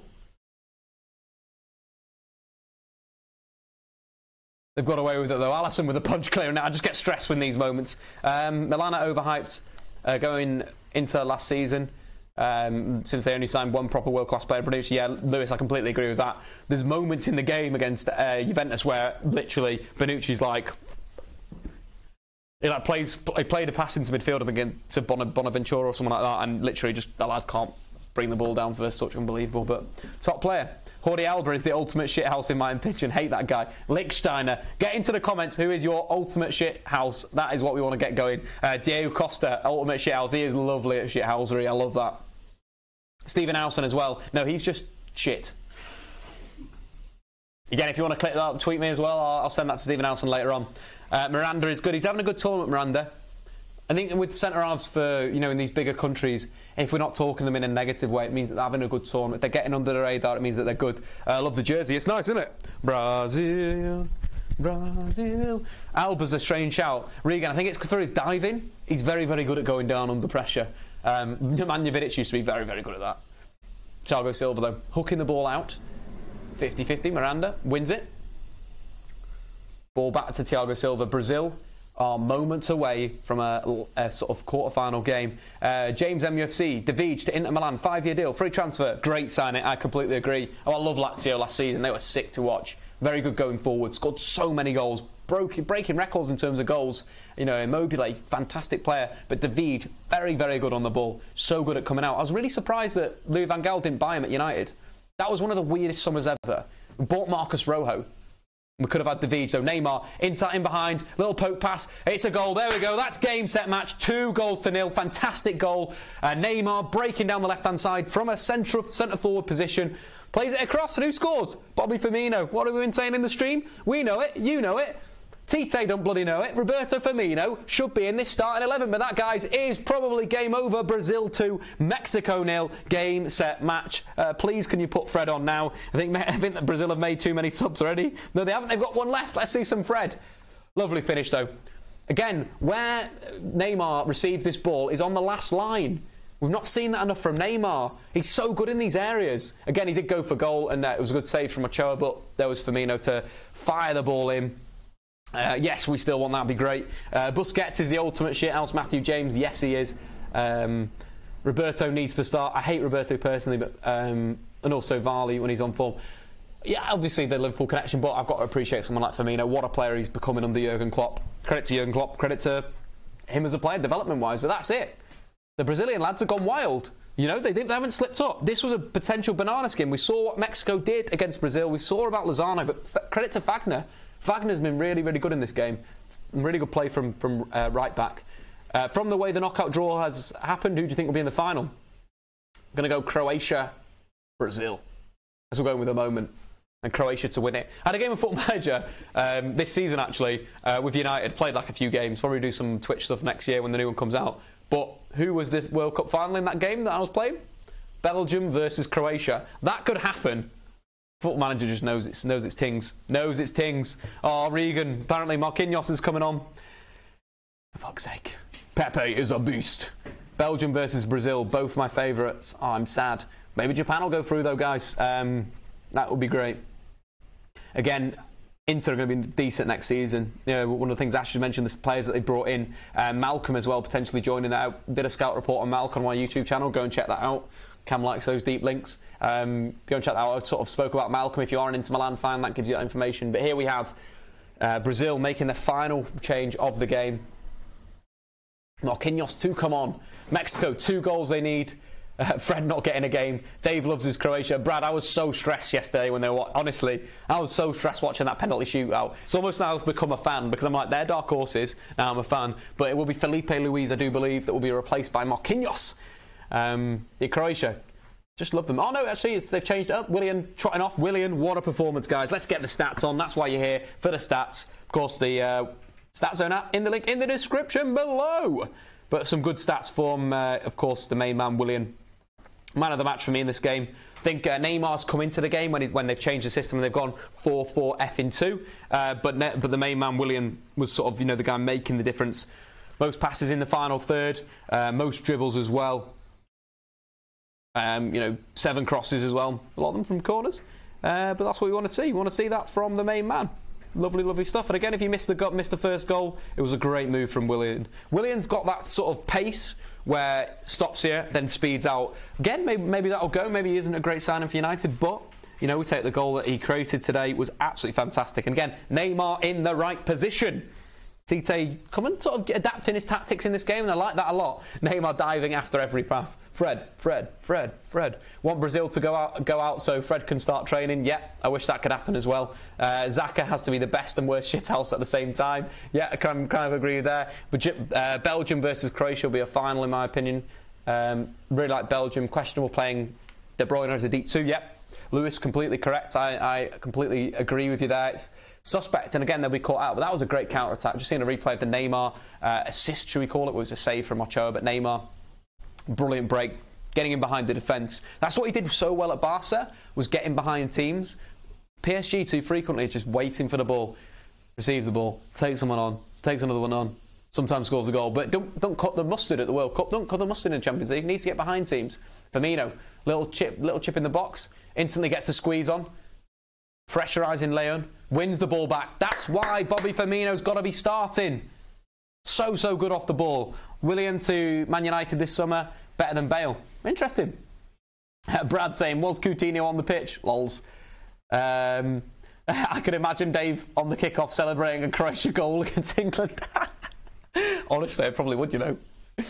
I don't think it'd be worth it though. The hate would be unreal. People would be losing their shizzle. What do I think about Grant to Man United? He's just going to be a rotation keeper. I think Mourinho obviously quite likes Grant as a personality. So again, it's like the personality in the squad. I'm cool with that. It's been a good defensive display from this Brazil team. Lovely 2 banks of 4. Again, going back to the little visuals here of what we're sort of chatting about here. The 4-4-2, this is so much better from Brazil. They look so much more comfortable. Similar to the France team, they look comfortable in the 4-4-2. And, again, it allows players to play a little bit higher, but also have a decent defensive shape. Again, Pogba, fantastic in France's 4-4-2, showing why he's one of the best central midfielders in world football. Similar with this, how Neymar needs to be further up. Again, Argentina tried it, but Messi was too deep. You've got to be on the last line. If you're that talented as a finisher, that talented as a player, get on that goddamn last line and do your ting. Mexico, 6 minutes of added time, 2.5 minutes left, guys. Big times here.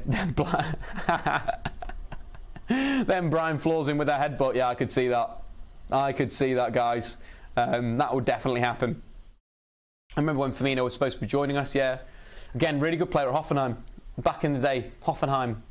Firmino, lovely stuff. I remember a Borussia Dortmund game against Hoffenheim where Firmino was a really good player, left wing, played really well, good performance, high octane performance. Leon, right hand side, ball into the box, decent ball. Raul Jimenez, keeper will catch. Alisson, decent goalkeeping today.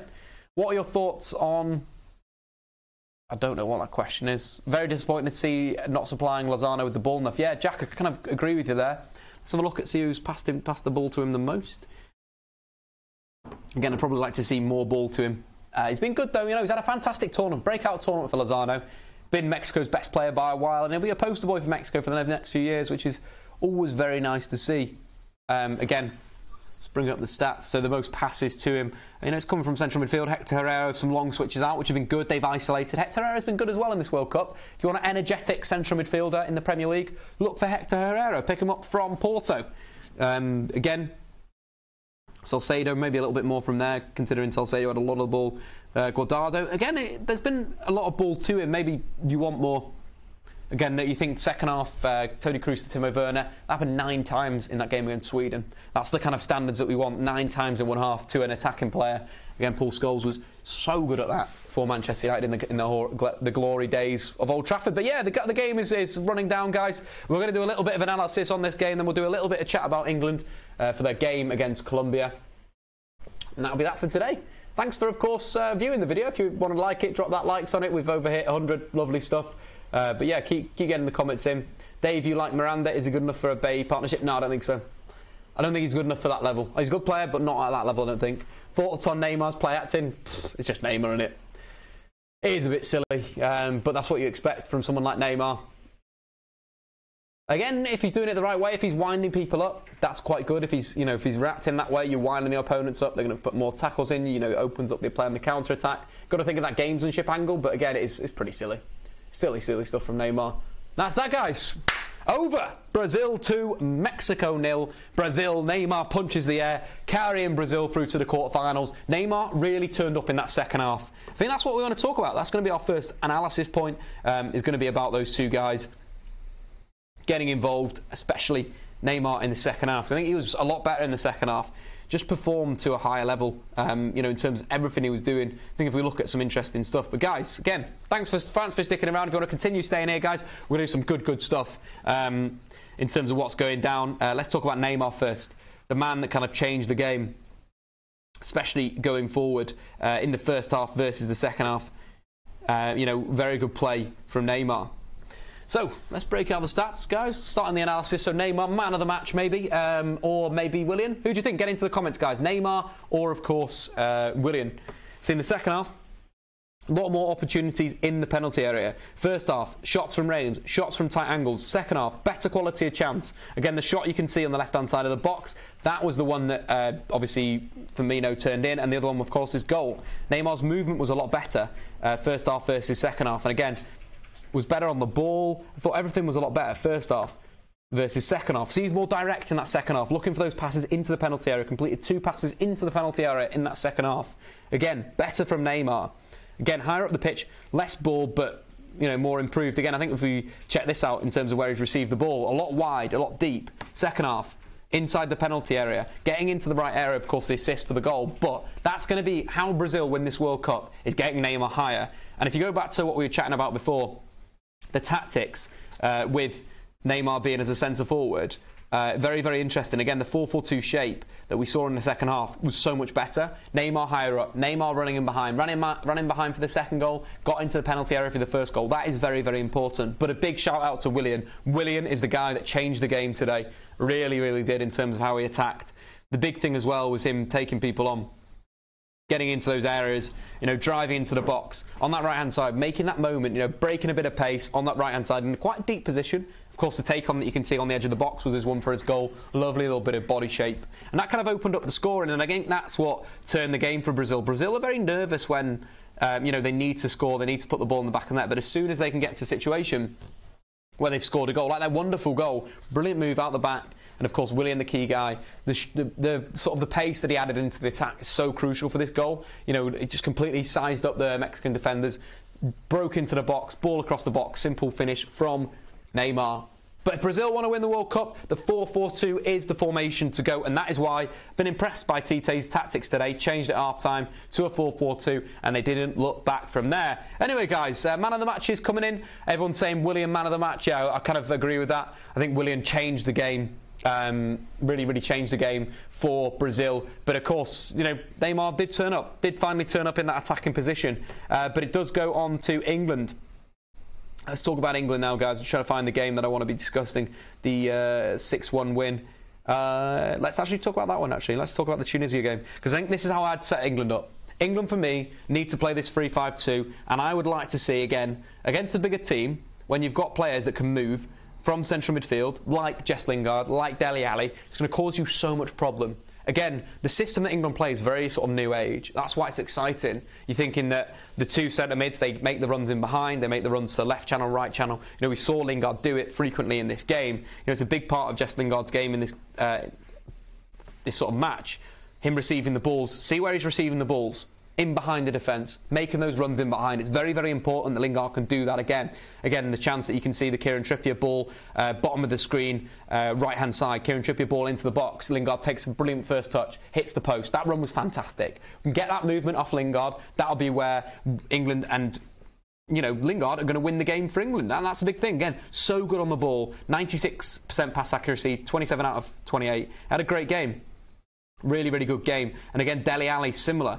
His movement was very, very good against Tunisia. You know, getting in behind. And that's the big thing. In the channel. See how that we're seeing on that left wing? He's receiving the ball in a natural left wing position. That is the key to this system. If England can get this system down to a T, they will tear teams apart. Not only do you have that really good base, that's the big thing with England. They've got a really good base out the back. Again, what you saw with Kyle Walker in both of the games has been a fantastic sort of ball-playing base. You know, in this game, 71 passes. You know, again, distributing, switching the play, the long balls out. Kyle Walker, fantastic on the ball. Not only that, you've got John Stones. England have a great platform to sort of distribute the ball. If Colombia sit back and defend, England will just govern this game. I think that's how England need to progress the tournament, need to press. They need to be very, very aggressive. Again, maybe I'd go for Rose over Young in this game, slightly more defensively minded. But if we take the lessons of the Colombia game against Japan, they lost the guy dead early, so that's probably the wrong game to talk about. I want to find the other game that they played in. The game against Poland. The key to this game was James Rodriguez and how good he was, you know, for Colombia. The big thing for England is potentially injured for the game, and that would be great for England. Again, James Rodriguez has really changed his game at Bayern Munich. Before at Real Madrid, I see him as sort of a number 10 when he joined Madrid. Zidane moved him deeper into midfield in a way and started to become a really good player and started to distribute the ball deep in midfield. And that's what you get for James Rodriguez, a very good ball player. Again, 2 assists in this game. England don't have to play James Rodriguez. England have a massive chance. If they have to play James Rodriguez, there's going to be some big responsibility from Jordan Henderson to deal with him in between the lines. But again, let's finish things off by just chatting about England's 6-1 win against Panama. You know, what we saw with their, you know, in terms of that performance was, again, the movement of Jess Lingard from those central areas, from those central positions. Again, very, very impressive. Lingard's movement in behind. But again, his combination play was the key to it. The goal that he scored was fantastic. Lovely little bit of combination play. So I'd arguably switch them up. I'd play Lingard as he played in this game as a left central midfielder, and I'd play Dele Alli as a right central midfielder. I'd keep Sterling, I'd keep Harry Kane. I think that 4 works really well together in tandem. Trippier's been brilliant in the tournament so far. So direct with his passing. Again, he's a very direct player on the ball, but see all those balls into the box. I like that a lot. But England, I expect them to go through against Colombia. I really do. With this team, with Harry Kane, they've got it all to take it home. Football is coming home. You heard it here first. Anyway, guys, I've been Statman Dave. Thanks for sticking around. That's been the tactical analysis of the England game for tomorrow. We've also chatted about the Brazil-Mexico game. I'm out, so chill out. Going to go and get my hair cut. So tomorrow on the kickoff, I'll have a nice trimmed beard. Anyway, see you later, guys.